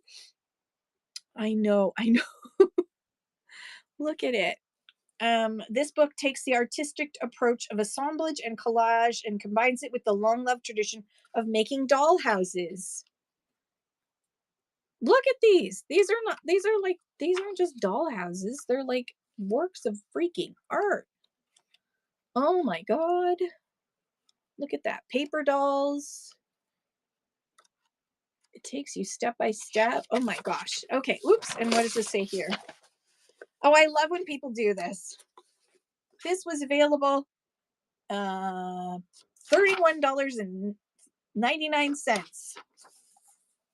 They printed it off. I love when people like, I'm going to print this off. This is what it was worth at this time when I looked it up. So therefore, it is still worth that. Right now, it's only available for $3. $3 for the Mixed Media Doll Houses book. But, you know, if you want to pay $32, I'll be happy to take your money. But this is very, very cool. Look how cool that is. Look at that. ALR, thank you so much. And thank you for your bids as well, the metal set. Fear not. Your girl's got lots of stuff. She's joking. There's no friends in an auction. You can be friends afterwards. Primitives, our American heritage. Not my American heritage, but somebody's American heritage. 1987. He's willing to spend a little bit more. That's the thing. It's the person who's willing to spend a little bit more. And he's got good taste. Just think of it that way. Oh, he's not. He's not just a reseller. In fact, he hasn't even started on here. Oh, well, I'm sorry, Metal Fet. Hopefully you'll be able to return. Primitives, Our American Heritage, second series, 1987. I think this is going to be medium. Yes, medium. Running now. Primitives, Our American Heritage, second series.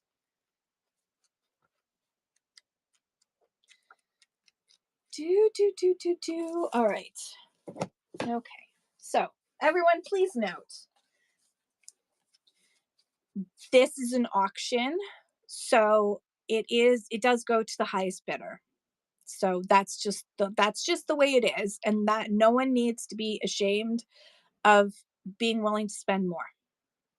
Um, and also, if you are going to use it to resell it again, that's up to you. If you're willing to spend the extra money, then it's yours, because that's the way it works. As an auctioneer, I believe the highest bidder is the one that wins, and that's the way it should be. And no one should hold back on bidding. Um, we can joke about, like, oh, don't bid against me, but we should never shame anybody. Okay. So ALR, you just keep going, honey. Yeah, because that's not what this is about. Yeah. We appreciate everybody, but we cannot, it cannot be, this is not, we're a community, but it's also an auction. So teddy bears and Steiff animals, second series. Ooh, Steiff. So for you Steiff collectors, or who want to be Steiff collectors, this is 1987. 1987.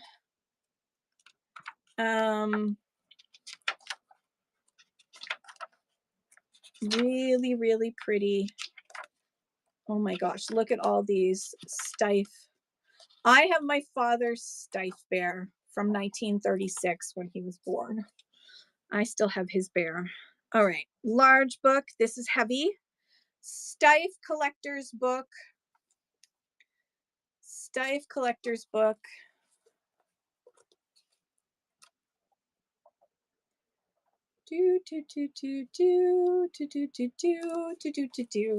Okay, no worries.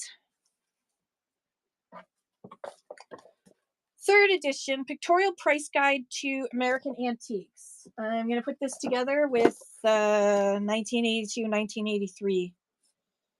Oh no. Oh God.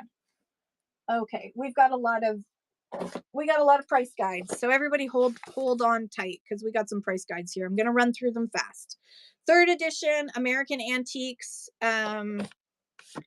This is medium. Third edition American Antiques, medium. I'm going to run this for just $2. American Antiques book. It's a price guide, but really it's information. It's information. Okay. Next up, we have Pictorial Price Guide to American Antiques, 1982-83. Going to run that one now, 10 seconds. 1982. Oops. Didn't hit the button. Missed the button, so I didn't press it. Sorry, everybody. 1982-83. Running now. All right, we're going to go through these ones fast, because there's a lot in here. Home and Country Collectibles, Nostalgia from Canada's Past. This is a units guide. The price guide part is not as important as the information inside. So this is Canadian. This is a Canadian collectibles one. Units is probably one of the best for having the best information about Canadiana. So this is a Canadiana one. I think it's still in the same, still the same weight category. Running now. Units, Home and Country Collectibles guide for Canada's Past. Canadiana Collectibles guide. Ooh, there's even color pictures in there.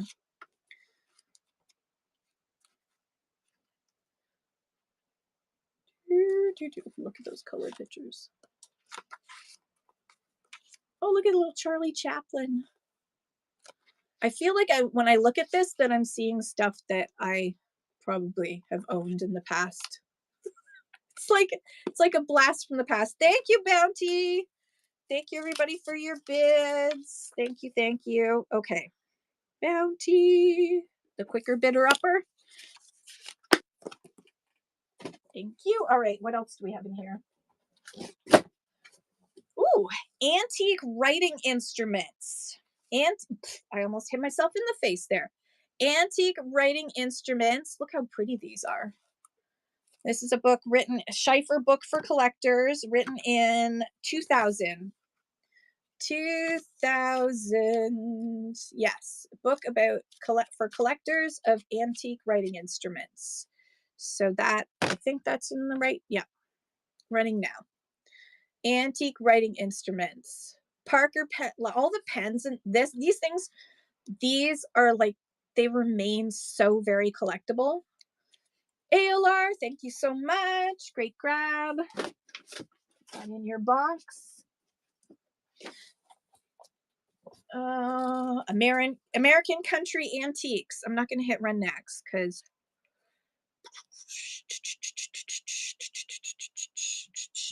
American Country Antiques running for $1. American Country Antiques. Oh, that's kind of cute. I like that image.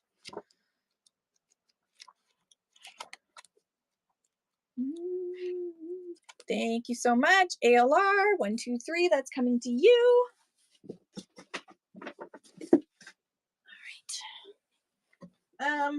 Ooh, official price guide for postcards. This would be a really great for collectors of postcards or who want to start. This is $19.90. You know what, ALR, it's okay. It's okay. Yes, and we have to remember that, and actually it's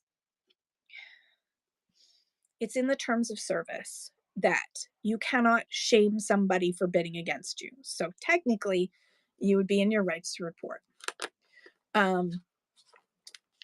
If the conversation had continued, I would have needed to boot, or Leah would have already done it for me.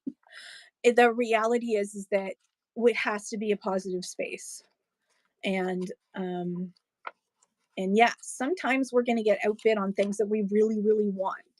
We really, really want, but you can't read someone else's mind, right? So we're totally separate from each other. Like, you're in another part of the province.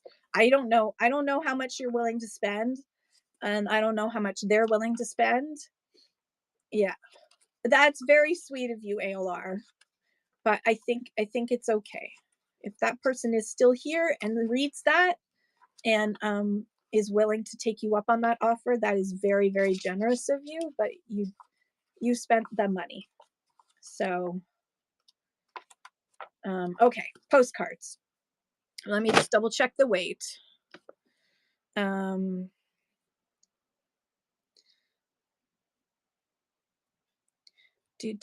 But at the same time, you shouldn't feel any shame. It's really important that nobody gets shamed. Postcard collector book. I know it's a price guide. Yeah, it's gonna happen. It's happened in the States. PB&J, thank you so much. I wouldn't tag. No. To be honest, I wouldn't tag. Thank you, PB&J. They've asked not to be tagged, so we're just not gonna tag. So, and I would just, yeah, I wouldn't even, it's a generous offer, but I don't think it's necessary because, yeah, we're going to give space and just let it be. Cause I don't want that vibe. I don't want that vibe. I don't want that vibe in my room. You should all just feel very comfortable. Most of the time you're getting really good deals, right? Every once in a while there's a bid battle. Yeah, let's just everybody throw up some heart emojis. Let's just heart emoji. Thank you, Angela Ashley. Let's throw out some heart emojis and just remember to love. Yes, back page corner is missing. This is a bottle price list. This was written in, if you're a collector of bottles, this will be interesting to you. 1992. It's not really the price list that you buy these for. You buy these for the information about the bottles. Thank you, everybody, for all your heart emojis. It is missing a little bit out of the corner. Somebody was hungry and had a little snack. It wasn't a puppy, though. And let me just double check the weight. Yeah, I need to move this back to medium. And I'm gonna, because somebody got hungry, I'm gonna put it down to $2. Bottle price list is running now. 1992 bottle collector's guide is running right now. bottles are back too. I was amazed. Like, bottles are back. So many things are back. Thank you, Bounty. Everything that's out there in the collector world, if you just hold on to it long enough, it all comes back again. Okay, thank you, Bounty. Oh, speaking of bottle collector's handbook and pricing guide, look at this one. Reward over 3,000 bottles listed and priced, including Avon bottles in this one. 1971, revised edition 1971. I'll run this one. It can go in small, $2, running now. Yeah, don't part with anything. It'll all come back eventually. It's just knowing when. That's the question. All right, thanks for looking at that one. Oh gosh, oh my gosh, this book. Travel Search for Bells. This couple spent their married life. This was written in 1944. This couple actually spent their married life going around searching for and buying bells. Like, this was their thing, and they wrote a book about it. They wrote a book about buying bells. Sorry. To each his own. When someone says there wasn't any autism before X day, I don't think bells are back yet, but this was a neurodivergent couple who had an obsession with bells. They spent their entire married life doing researching and collecting bells. Yeah, some people have date night. They had bell night. This is the ultimate romance novel for the bell lover. ALR, thank you so much. You can read it and tell us all about it, Alex. Tell us how it goes with their love story. Oh God, this is heavy.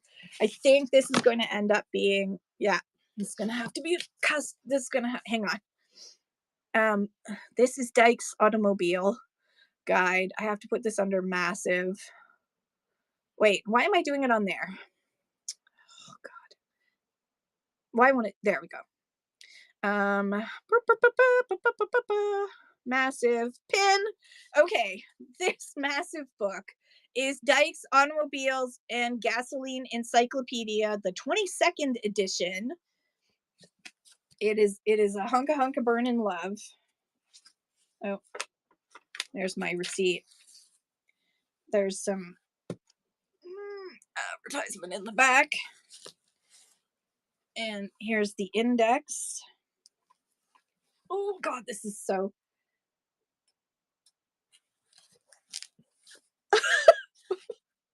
Did he go to that's so interesting, PG. PJP says, hang on, 1951. I briefly dated a guy who kept a shovel in his car looking for old barns to dig for bottles. He was very nice. Wonder where he is now. I find it interesting. Have you seen the mutters in London who go and they dig stuff up out of like the rivers and on the shores? That's very cool. It doesn't sound crazy. It sounds fun. I want to do magnet fishing, to be honest. All right. This is going to be this is going to start at $8 just because one, it's collectible. Old outhouses. Oh yeah, that'd be a good spot for bottles and stuff. Coins too, because you take off your pants and your coins fall out. ALR 1962. Thank you so much. 1, 2, 3. Okay, I have a story time thing. Speaking of taking off your pants and things falling out. Then my mother, because of her disability, we had to have carpet in our bathroom, which I know is gross, but we had to have carpet in our bathroom. And at the cottage, what we called the cottage, we had brown shag carpet because 80s in the bathroom. And my father, we arrived there on the weekend. Every Friday we'd arrive there and we'd leave we went every weekend. So he went into the bathroom, number 2, And so his pants came down. And then when he came out, and then he couldn't find his wallet, and he had a freak out. And so my mother is like looking up all the gas station where we stopped at. Like he was going to drive back to Toronto to see if it was there. Like he was freaking out. And I went into the bathroom while they were like losing their minds and tearing the car apart and everything. I went into the bathroom, and there it was on the floor, but my dad couldn't see it because it was brown like the carpet. So I don't recommend brown flooring for that reason. You should have a bright colored wallet just in case you do drop it out of your pants. Just saying. All right, this is Ivor Drummond. Sorry, The Man with the Tiny Head. Speaking of weird things, weird men. The Man with the Tiny Head. Okay, what else is in here? Ooh, this one's heavy too. I do not. Okay, this one's heavy. Ugh. Okay, this is going to be another massive. Sorry, please hold. Massive. Boop. All right, it's not going to be $20. Fear not, my friends. It's going to be $5. This is Eragon and Eldest. I guess it's the 2 books. It's a book set. Christopher Paolini's Inheritance, books 1 and 2 in the box. So you get, there's the state of the cover. The cover's not in perfect condition. The jacket, and as well as this one. This one's nicer. What did that? Take the jacket off. There we go. Eragon. Oh, I now know what my converse. Okay, we're gonna do them both together. The box set. The box set for $5 of Eragon and whatever, obviously something to do with dragons that I don't understand, but it is massive and heavy. All right, there's 4 books in that series. Ooh, this is just 1 and 2. I wonder if it's because the other 2 hadn't been written yet. Probably. Kind of like when you get those box sets of Harry Potter and it's like 3 books. 2005. This was 2005 printing. All right, back in you go. Wow, you're heavy. Make a good doorstop. You could use it as a doorstop. Oh, you read that as a teenager? That's so cool. All right. Back to, this is a large book. All right. Fire King Collector's Guide. Fire King Collector's Guide. Look at, oh my God, all the Fire King. Fire King Collector's Guide, written in, drum roll, if I can find the page. Can she find the page? No, my fingers are so dry from touching paper today. 1998. 1998 Fire King Guide. Oops. Running now for $4. $4 for the Fire King Identification Guide. This is a great book. If you're going to sell Fire King, you want this. Thank you, ALR. 1, 2, 3. That's coming to you. Going in your box as well. Let's move things around a bit here. Okay. Whew. All right. I don't know if I'm going to last till 2 o'clock, to be honest. I'm starting to get tired already. Wonder if I'm coming down with something. I better not be. Greentown Glass, the Indiana Tumbler and Goblet Company. You feel old? I feel old. I feel old, Dakota. Indiana Tumbler and Goblet Company. Medium book. Greentown Glass. Where's the pictures of the glass? I've got lots of stories about the town and the company. Oh, there we go. There's some glass. There, that's better. Ooh, saw some hen on nest there. All right, running that one now for $3. $3 running now.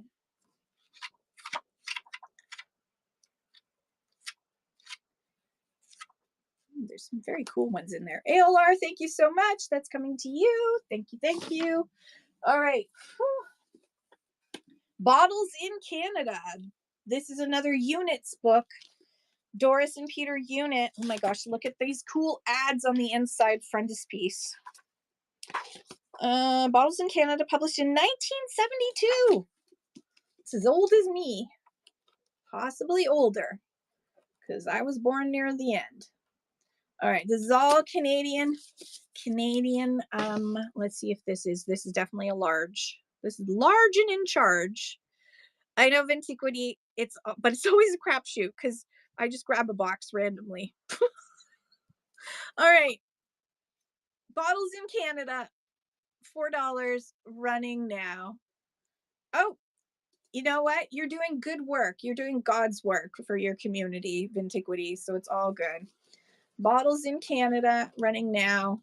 Very cool book. Look at that. Cruet. Ooh, the jars, the fruit jars. Ooh, medicine bottles. Advertisements. Ooh. ALR, thank you so much. ALR, thank you. Yeah, I think, it's a dollhouse book. Victorian Dollhouse Projects, A Day in the Life. A Day in the Life, Victoria Dollhouse Projects. In this book, takes the reader through the day from morning to nighttime and is a highly original and effective way of bringing Victorian dolls' houses to life. How cute is that? Written in 2007. 2007, I think this came from that doll collector. So it's all Victorian doll houses and all the little things to make it. Even instructions on how to make little boxes in that. Oh, shut the front door. See, she said don't tag her, but she would be interested in this. Oh, if you're listening, this is a book you might be interested in. But not going to tag you. Medium book, $3.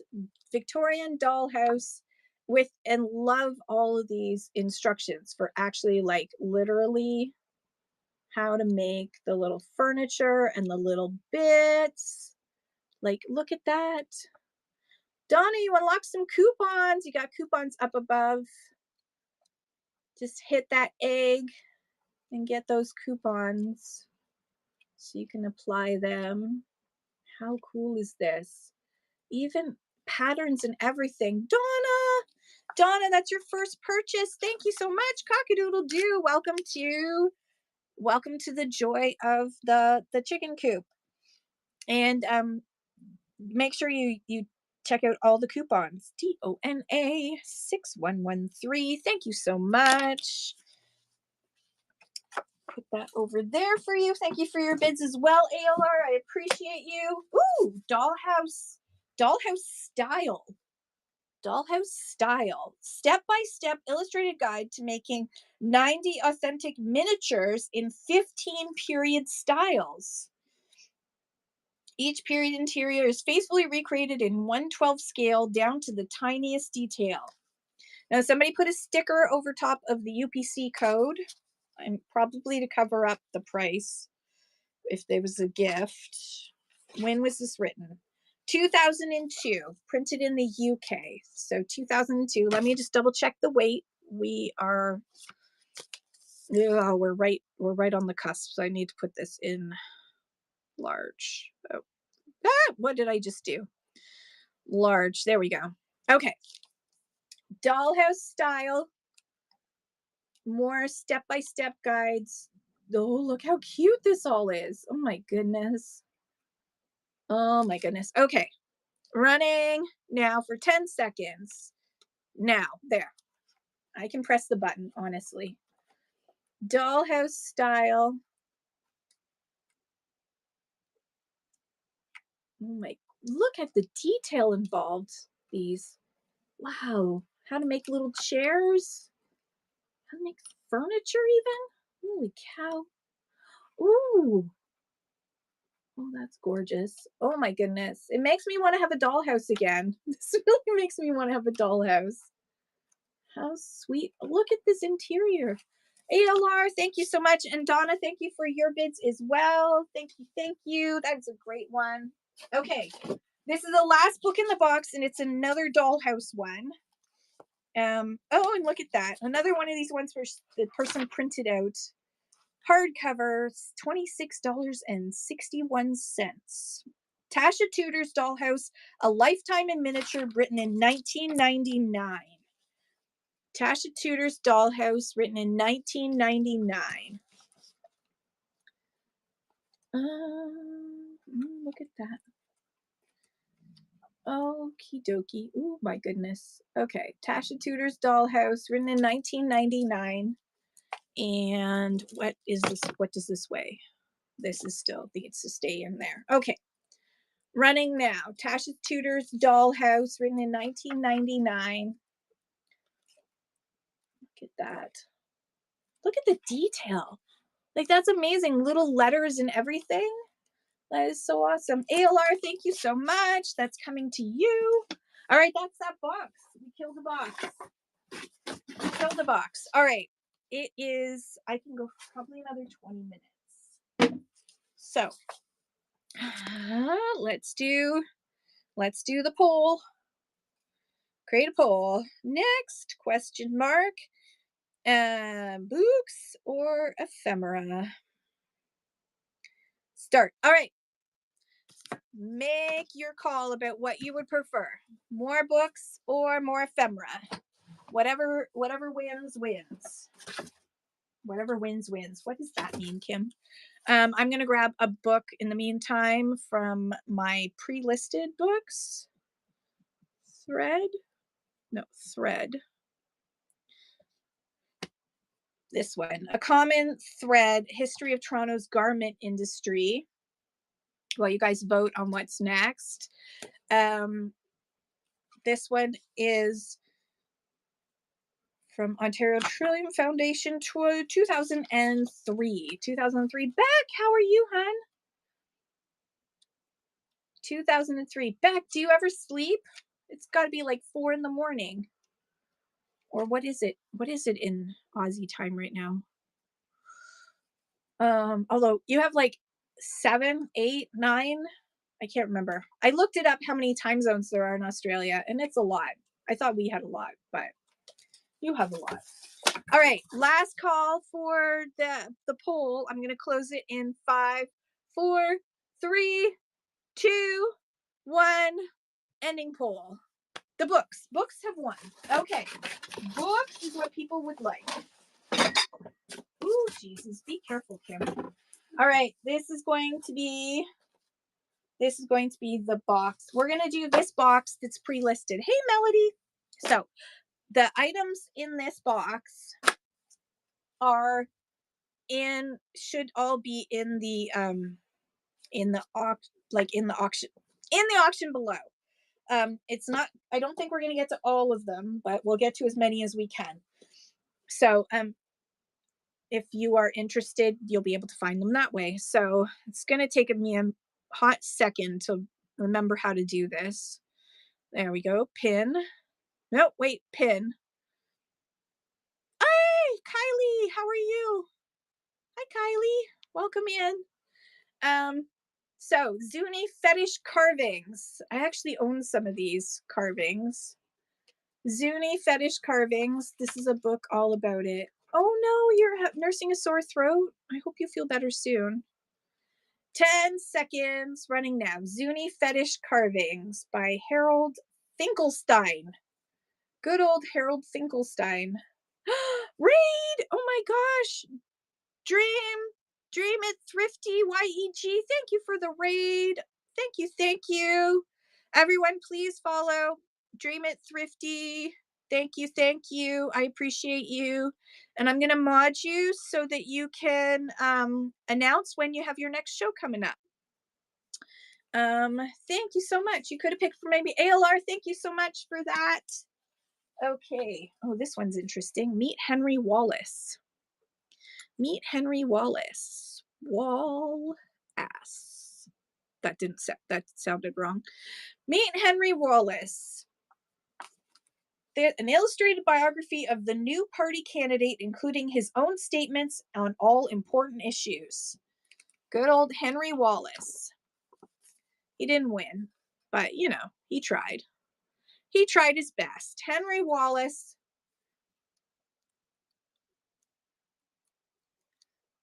It's important that you try. If at first you don't succeed, go back into business, I guess. Ooh, The Dinner Party by Judy Chicago, The 39 Women. Is this in here too? I don't remember listing this. Judy. No, I can't spell Judy right. There it is. Boop. The Dinner Party, 39 Women by Judy Chicago, 1982. Celebrate the coming of Judy Chicago's dinner party in Toronto in 1982. I don't know anything about this, but you know, it touch and run. So here we go. Running now. The 39 Women. It seems to be all the different goddesses and stuff from what I remember. Second Troy, thank you so much. Second Troy, 1982 production of 39 Women. Thank you, thank you. Second Troy. Okay, let's see what else we got here. What else is in this box? Ooh, Mustang. Mustang. Mustang. Oh, that's cool. Important historical women. It was a large-scale installation. I love that. Mustang Sally. No, I can't. I gotta actually learn how to type here. You better slow your Mustang down. Mustang? No. You're not in here. All right, now I gotta run this as whatever. Because it's not in here. Unless I didn't spell Mustang right. No, I did. All right, medium. Hopefully the weather's not going to be as bad as they think. I know. It's kind of scary. All right. Mustang book. It's not about I mean, there's Mustangs in it, but it's like, you know, it's a cowboys and Indians type story. All right. What else do we got here? Oh, Lord Jesus, that's heavy. Symptoms and signs in clinical medicine. Is that in here? Symptoms. No, that's not in here either. Okay. Symptoms and signs in clinical medicine. And medium still. We're good. Okay. An introduction to medical diagnosis, 1952. 1952. Symptoms and signs. Oh God, what happened to her? That looks like Bell's palsy. Eye conditions. Oh yeah. Okay. All right. Symptoms and signs in medical practice, 1952, I think I said. Oh, I hope we don't get an ice storm. I really don't have the energy for that. Don't have the energy for an ice storm. Oh, hopefully it doesn't come, PB&J. You don't need that. All right. Put that over there. Ooh, this one. I know this one's listed. Bunny. There we go. Bunny Brown and his sister Sue. Is this the right one? Yes. Playing circus. Bunny Brown and Sister Sue playing circus is this particular one by Laura Lee Hope. There's the inside. What year is it? Look at the sweet little illustration there. Oh, does it say 1916? 1916. Look how this is such a sweet cover. Bunny Brown and Sister Sue playing circus. So very sweet. So very sweet. All right. What else do we have? Ooh. BOYS. No, it's not here either. All right. Check the weight. Yep, we're good. Still medium. Okay. Got to find the medium. Boop. Okay, so this is the Boys Manual of Seamanship and Gunnery for use of training ships of the Royal Navy. My goodness, look at that. Compiled for the use of the training ships of the Royal Navy, 7th edition. It doesn't say what year, but the preface is signed 1871. Yeah, no, definitely the first one. Definitely the first one, PB&J. So 1871. Look at that cover. Oh. All right. I'm gonna run that. I'm not gonna run it for 3. I'm gonna run it for 6. Seamanship book for boys to train in the Royal Navy. 1870s. So cool. Okay. I can go over here. The Bobbsey Twins at Home. I don't think this is pre-listed, but I will double check. Thank you for sharing, Bob. Bobbsey Twins. We got a lot of Bobbsey Twins, but not the one that I'm looking for. Nope. Okay. Back we go. You're earning your gems. Yay! Bobbsey Twins at Home. Written in, looks like 50s. Look how cute that is. 1944. This one was 1944. Let's look at the cover afterwards. So, ooh, that's a cool cover. All right. Running that now. $3 for Bobbsey Twins at Home. Look at that. It was $3 there too. What can you get with the gems? So Pickles, it's in beta testing, but if you go to help.whatnot.com, you can learn more about it. It's being beta tested in Canada right now. I'm not even on the beta test. As usual, I have to beg to be on the beta test. This does have a sticker still on it, so that will need to be taken off. Bobbsey Twins at the Seashore.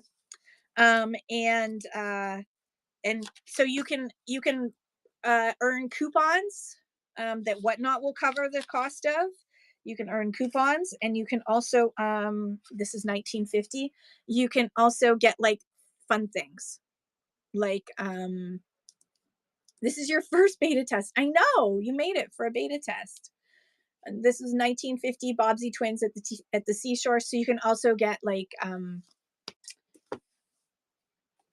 God, there's a lot of Bobbsey Twins in here. Holy shit. I don't think the rest of these are listed, so we're just going to keep going. The beta test is for this thing called GEMS. So you can find out more about it at help.whatnot.com. There's a sticker still on this. Bobbsey Twins Keeping House. There's a lot of Bobbsey Twins happening here. 1925 it says, but this edition is not 1925. Look how cool that is. Yeah, so it's like you can also get these reactions. You can get so I think like Thrifting with ADHD has bought a reaction with some of her gems, and you can earn gems doing different activities on Whatnot. And it's in beta testing, so not all of us have it. What else do we have? Victor Canning, Burden of Proof. Victor Canning, Burden of Proof. Welcome in, everybody. We're going to do books, and then we're going to find someone to raid. This is because I need to. Whatnot voted the best Canadian sellers to give the beta test to. Exactly. Yes. I think they just kind of spin a wheel or something. But yeah, you can say that works too. All right, Victor Canning. Thank you for looking at Victor Canning. What else do we have here? Send for Doctor. Ooh, it's a Harlequin romance. It might be spicy. Dr. Linda Llewellyn had decided that a woman doctor should not marry, and that if she did, she would certainly not choose another doctor. Uh-oh, that never works out well. Never decide in a Harlequin romance what you're going to do because the opposite will happen. 1963 Harlequin romance, send for doctor, ooh la la. It could be spicy. I don't know. Random page. I've been looking for you everywhere, he told her, following into step beside her. I knew you'd be interested to hear that the great mighty Mersingham is in the canteen, eating a practically raw steak with lashings of deer's old soggy hospital potatoes. Spicy. That was very spicy section that I read. All the spicy parts. I find all the interesting parts. Narrative and lyric poems, second series for use in the lower schools. Toronto. Look, I love this. If you wish to know my name, turn to page 29. Okay. If you want to know, stick around and find out. Over. Sam Satan is my name if you want to know. Okay. Thank you, Sam Satan. I'm sure that wasn't your name, but 1914. And look at all the kids who have like written in it. I love this. I love this because look at all the kids who have written in it. Oh, thank you. Yes. And I found my pin while I was here, so I got my PFLAG pin as well. All right, so we've got a school book from 19, what did I say, 14? I don't know. I wasn't paying attention. I said the word and it went in my brain and out of my brain. Very cool. I love the fact that there's all those kids' notes in there, and I love that. It's like a connection with the past. Thank you so much, Dragoda. That's coming to you. Dragoda. You know what's so weird is I'm still a bit flustered by the thing that happened earlier. I should be at the point of my life where things don't fluster me, but somehow I'm still flustered. Okay. Ooh, Dragon Singer. So I'm sorry, everybody. Dragon Singer. Melanie, Mistress of Fire Lizards, Apprentice of Harper Hall. Dragon Singer by Anne McCaffrey. Yeah, it's thrown me, and I'm like shocked by that because I'm not usually thrown by many things. 1980 Dragon Singer, running that now. I'm going to try and pull the small stuff out first. 1980 Dragon Singer. It sounds interesting. Maybe it's spicy. They sang fine with me yesterday, sir. No, it's not spicy. Not spicy. Oh, yeah. It's okay, second choice. Someone just got upset because they got outbid. And that's not how Whatnot functions. So it was just it was unfair to the person who bid, and it was unfair to the room. So I understand when you really want something, but it's highest bidder. The Saint, the Saint closes the case. The Saint closes the case. This was written in 1930. This does not look 1930. This is with Roger Moore, but it says 1930. Copyright 1930. It doesn't say when it was printed. But Roger Moore was in this television series, so like 1960s. I'm okay now. It's just, yeah, it just throws you off your game, you know? It was unfair. The 50 Fox Shop, thank you for the tip. You didn't need to do that. I love you. You were awesome. Everyone, please follow the Thrifty Fox Shop. Your mom loved the Saint. I mean, I can understand why. Look at that jaw. Look at that jawline, Second Troy. Holy cow. It's an impressive jawline. Elon Musk paid a lot of money for his jawline, and it doesn't even look that good. Yeah, I got in an Elon Musk jab. It's a good day. There you go. It's okay, Melody. We're gonna let it go. We're gonna let it go because it's important that we do. Monograms to embroider from Butterick. Let's see if it's actually still in here. Ooh, yes, it is. Monograms to embroider. So basically, you would take these were reusable, and they would just leave a little bit of an imprint on it. Yeah, we can talk about it later, Melody. Running now. Monograms to embroider. How cool is that?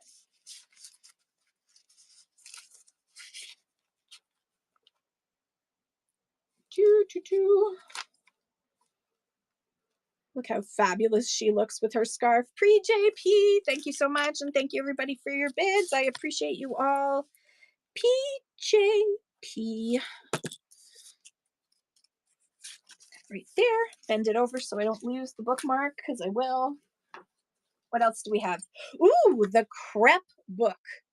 Ooh, the crepe book. The crepe book. Yum. Yum, this is gonna make me hungry. Hungrier. 1975. 1975, the crepe book. Le crepe book. Le book du crepe. And I love, look at the colors on this. It is so cute. Okay, running now. Running now. The crepe book. I mean, look at that. Doesn't that look so yummy? I want all of this. And I love the color. I love the colors. The colors are epic. Second Troy, thank you so much. I need one of these crepe doohickeys. And you've unlocked Nest. Congratulations. You have more coupons to use. Lots more coupons to use. All right.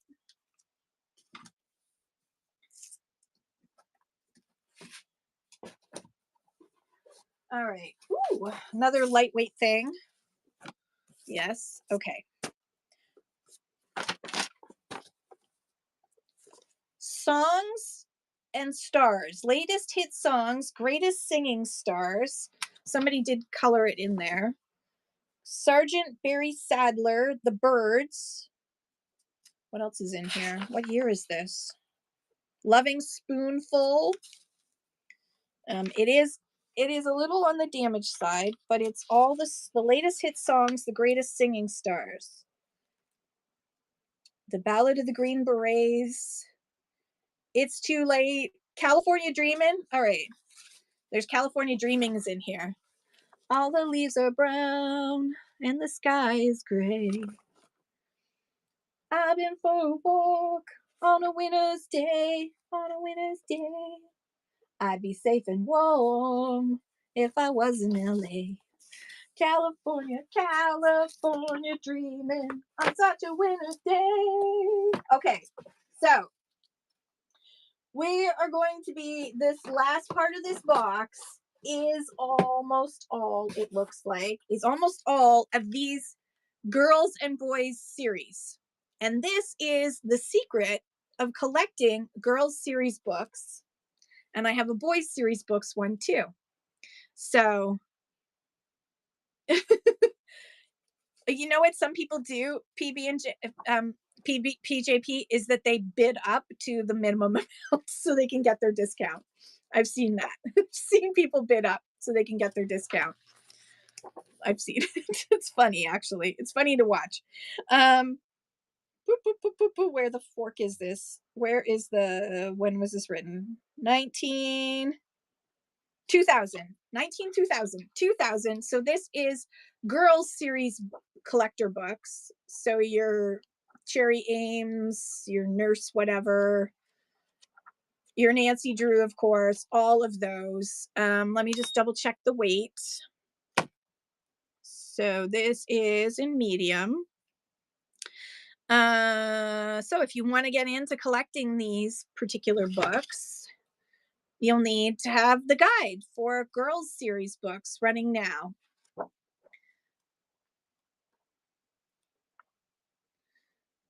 That's true. That's true, PJP.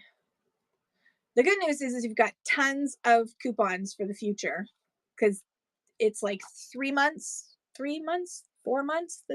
Thank you, ALR. Thank you, everybody, for your bids. That's going to you, ALR. Okay, and then we've got the boys series collector books. I love Tom Swift because it's all like futuristic inventions. So this is the boys series one. It's actually more colorful than the girls series. What's up with that?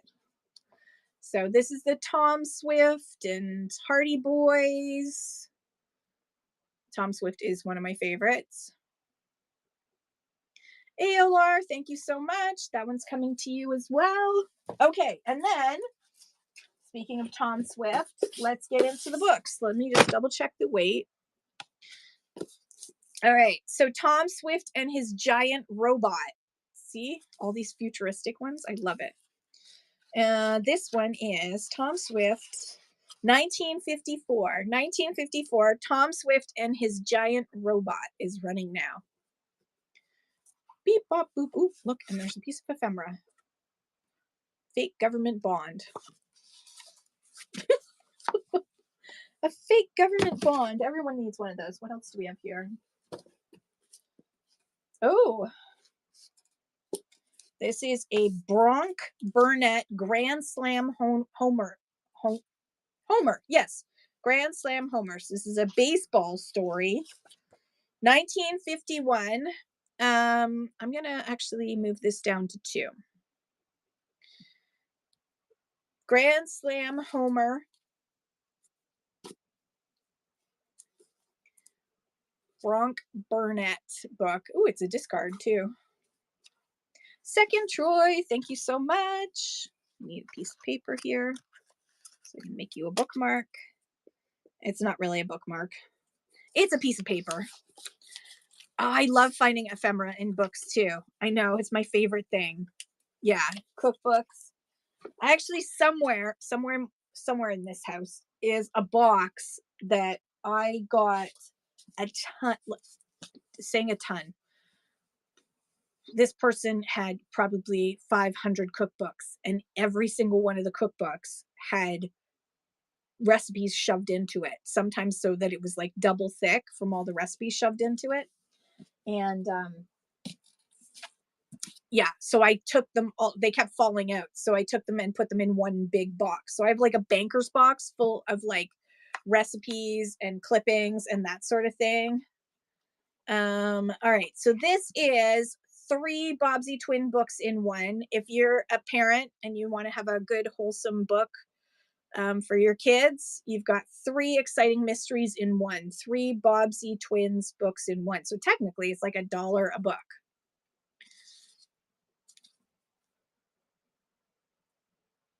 You would want to try and make those recipes. I still have my great grandmother's my grandmother inherited my great grandmother's recipe card box, and then I inherited it.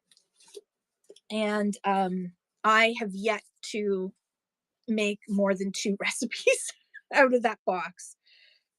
So this one is A Book of Good Stories. This one can probably go in small, I think. Yep. Just Book of Good Stories, 1934. 1934. This is probably for school.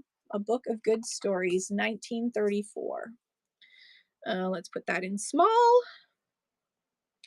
Boop, boop, boop.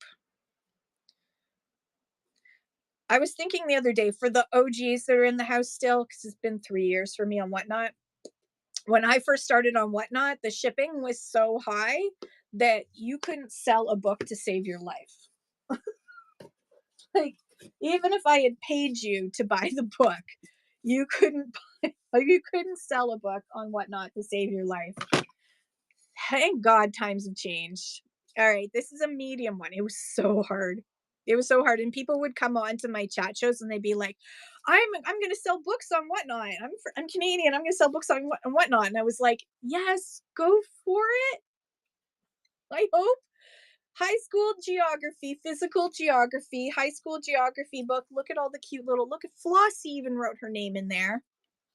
1924, so of over 100 years old, with little notes and everything.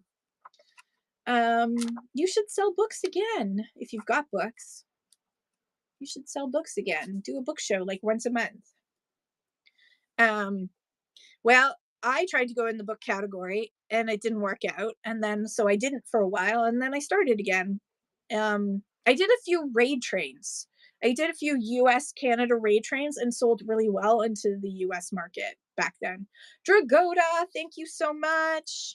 Another cool school book to add to your collection. Dragota's going to have like the best, if Dragota ever decides to sell any of the collection, it's going to be a great show. All right. Oh, this one, it may be pre-listed. Camping. Nope, it's not. Okay. Bobbsey Twins, Camping Out. I love the covers of these ones. This one is from 1923. 1923, so over 100 years old. Nice Bobbsey Twins Camping Out. There's even a little, wait, hang on.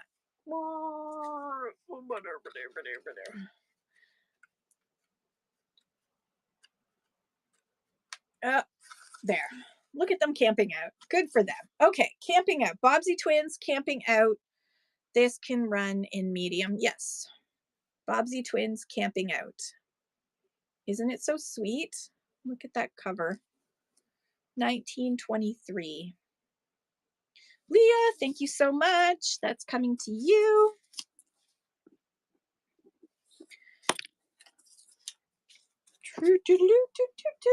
Okay, what else do we have in here? Oh my gosh. Oh, I tried to do a series on TikTok where I read these. I would like record myself reading these, and I tried to do it on TikTok. And I started by reading the Lassie story, and I couldn't stop crying. I was like choking. I was crying so much. So this has got this has got a whole bunch of it was very sweet because Lassie's just such a loving dog, and no matter how badly she was treated, it was just so this was published in I don't know when, 1963. 1963. It's got Lassie, it's got William Tell, Penny and the White Horse, Rumpelstiltskin, Three Pigs, Poppy Seed Cakes, Peanuts Are Not Nuts, The Sounds We Hear, Rhymes to Learn By, Animals of Africa, Fern and Wilbur from Charlotte's Web, Theodore Roosevelt, and Let's Visit Spain. And the really cool thing is that it has lots of illustrations in here. So it's very, very sweet. So the dogs are the best kind of people. You're right, Peacock. So this is a children's story book. You can see the covers. Let's look. Wait, I always forget to do this. We have to look and see what it looks underneath. Oh, I love that. Your last count was over 600 books. That's awesome, Dragota. I love that. I love someone. Where's Loki? He's in. I'm in the basement now, and the door's shut, and so yeah. All right, running this now, so he can't come in and cause chaos and bark and everything. So I know I'll bring him around every once in a while, but he was getting a little disruptive, just a little bit disruptive. Plus, I need to be down here, and if he keeps walking in and out, he's gonna like knock over stuff as he passes because this is not an organized area right now. Okay, we have the Bobbsey Twins in a radio play. Gosh, how old is this? Look at that. Look at this. There's who the book belonged to. Barbara Williams, who lived at 377 Olive Avenue in Oshawa. I'm sure she's not still there. There they are. You can see that it's coming away a little there. 1937. 1937, the Bobbsey Twins in a radio play. Running now. Oldest you met in Oshawa is 106. That's pretty cool. Okay. Still living at home. Wow. That's amazing. The Bobbsey Twins at home. We have a lot of Bobbsey Twins going on here. Sorry, everybody. Bobbsey Twins at home. You should be able to show you ID. I love that. Bobbsey Twins at home. Another Bobbsey Twins ones. You have twins in one class. Called them Bobbsey Twins the other day. Blank stare. Yeah, kids these days don't understand. Kids these days. In my day, Cherry Ames, student nurse. Cherry Ames, student nurse. Look how sweet she is. Cherry Ames student nurse, 1943. 1943, Cherry Ames student nurse. Running now. Good old Cherry Ames. I love Cherry Ames. And she was a nurse, so she like had a profession and everything. She wasn't just some like rich girl running around solving mysteries. She actually like had a profession. PJP, thank you so much. That's coming to you. PJP. In there. Okie dokie. Let's see what else we have. We're getting, ooh, another Tom Swift one. Ooh, Tom Swift and his Sonic Boom Trap. Yeah, I like Cherry Ames. I mean, it's like, it's old-fashioned writing, so, you know. I'm sure it has somewhere in there that she's supposed to grow up and still become a wife. 1965, Tom Swift and his Sonic Boom Trap. Boom, Chihuahua Walla. Sonic Boom Trap. I love good old Tom Swift running now. Tom Swift is running now. Tom Swift and his Sonic Boom Trap. Of the boys' books, I love these because they got science-y stuff in them. And anything science, I'm down for. All right, let's see what else Tom Swift has here. Tom Swift and his diving seacopter. Woo! Let's see the cover. Let's take it off. Ooh, there he is. Tom Swift Jr. There he is. Tom Swift Jr. Good old Tom Swift Jr. Good job, Tom Swift Jr. And this was 1956. 1956. Tom Swift. See heart balloons. I think that's part of the beta. I don't know. Oh no, the regular balloons are just normal. If they're like special, like I don't know, Thrifting with ADHD has a special one, has a special gem emoji emoticon. I forget what they're calling it. Reaction is what they're calling. So yeah, I can't see it because I'm not in the beta. Which kind of like, I'm sorry, whatnot, but like at least make the rest of us see it so we can understand how cool it is. Oh, there's another one of these. We have another diving seacopter. If you didn't want the first one, you're not going to want the second one. Okay. More Cherry Ames. Ooh, this one. Cherry Ames, senior nurse. Ooh, she's a senior nurse now. Presented to Muriel Lane for a near perfect spelling record, September 1962 to June 1963. Look at that. 1944, written in 1944. Cherry Ames, senior nurse. Look at her go. Good old Cherry Ames. Yeah, I think that they just kind of like wanted to see if anyone would pick up on it first. They're testing it out in different places. PJP, thank you so much. So the UK already has the GEMS program fully, and they're testing in Australia and Canada right now with a beta test. PJP, thank you. Cherry Ames, senior nurse. All right, what else do we have? We have Cherry Ames, student nurse. This is before she became. Do you already have student nurse? You do. You already have student nurse. All right, moving on. Cherry Ames, mountaineer nurse. She's a mountaineer nurse now. Cherry Ames has done a lot of things. If you read the back, like you can see. Camp nurse, Hilton Hospital, rural nurse, companion nurse, jungle nurse. She's a rolling stone. Now somebody pulled the frontispiece off here, which is very rude of them, but they probably needed a piece of paper. And somebody has written where they've what they've already read and what they haven't. Bruce's granny hates me and all my folks. Aww. So this is 1951. This is I think this is the last of a unique Cherry Ames book. This is the last one of the unique Cherry Ames books. There's some repeats in here. Thank you so much, PJP. That's coming to you, PJP. All right, it's 118. All right, the last few books. Let's see what we've got here.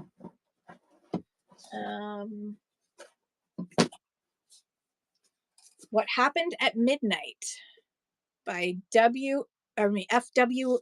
Dixon. Nope. Owned by somebody in Richmond Hill.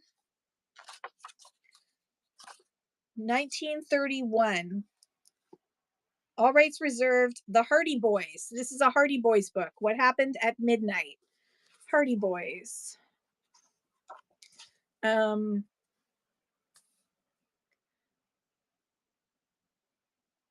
Yeah. Understood, PJP. Totally understand. There's a, you can start with those. You had these brown copies. 222. All right. So I'm gonna say, to make life easier, I'm going to run these Hardy Boys on choice. So there is Footprints Under the Window, Sign of the Crooked Arrow, or Secret of the Caves on choice, and I'm gonna run them for $2. $2 on choice, running now. $2 on choice. Hardy Boys books. These are the older ones.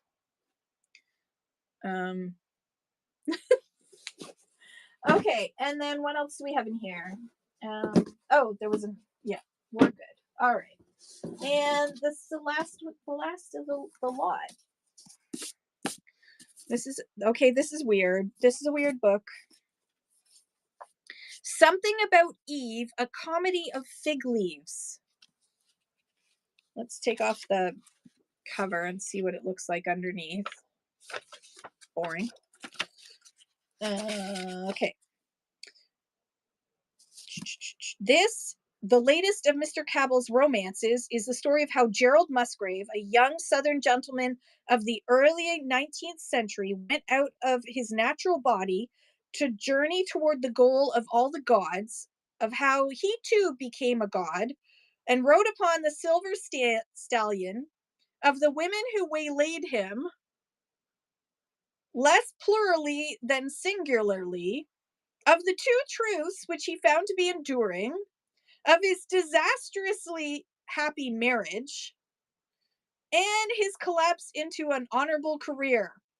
The drama of this young American's life is produced with a strong supporting cast of not wholly unfamiliar characters, which includes God, the Emperor Nero, and King Solomon, and Merlin, and the Sphinx, and Francis Villain, and Satan, and Odin, Odysseus, and somewhat prominently Eve.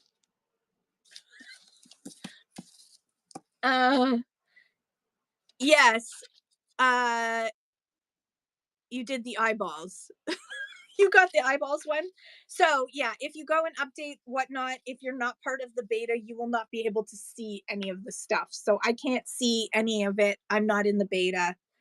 Copyright 1927. It's a very strange book. 1927. Somehow it made it to a 6th printing. And it says, to Ellen Glasgow, very naturally, this book which commemorates the intelligence of women. I don't know. Somebody might want it. The description alone makes you want to read it. It's got Eve and God and Odysseus and Satan and PB&J. You can tell us all about it. All right, that's the last book for today. It's weird. It's weird, wacky stuff. All right. Thank you guys for hanging out. Let's go raid somebody. Thank you everybody for your bids. Let's see who we haven't gone to. We haven't gone to Full Tilt CCC, I don't think. Bracelets, bangles, clampers, and stretchies. What the fork is a clamper? Let's go find out what a clamper is. I love you guys so much. Have a great day. I'll see you tomorrow. We're going to be unboxing again. Love you guys. Bye.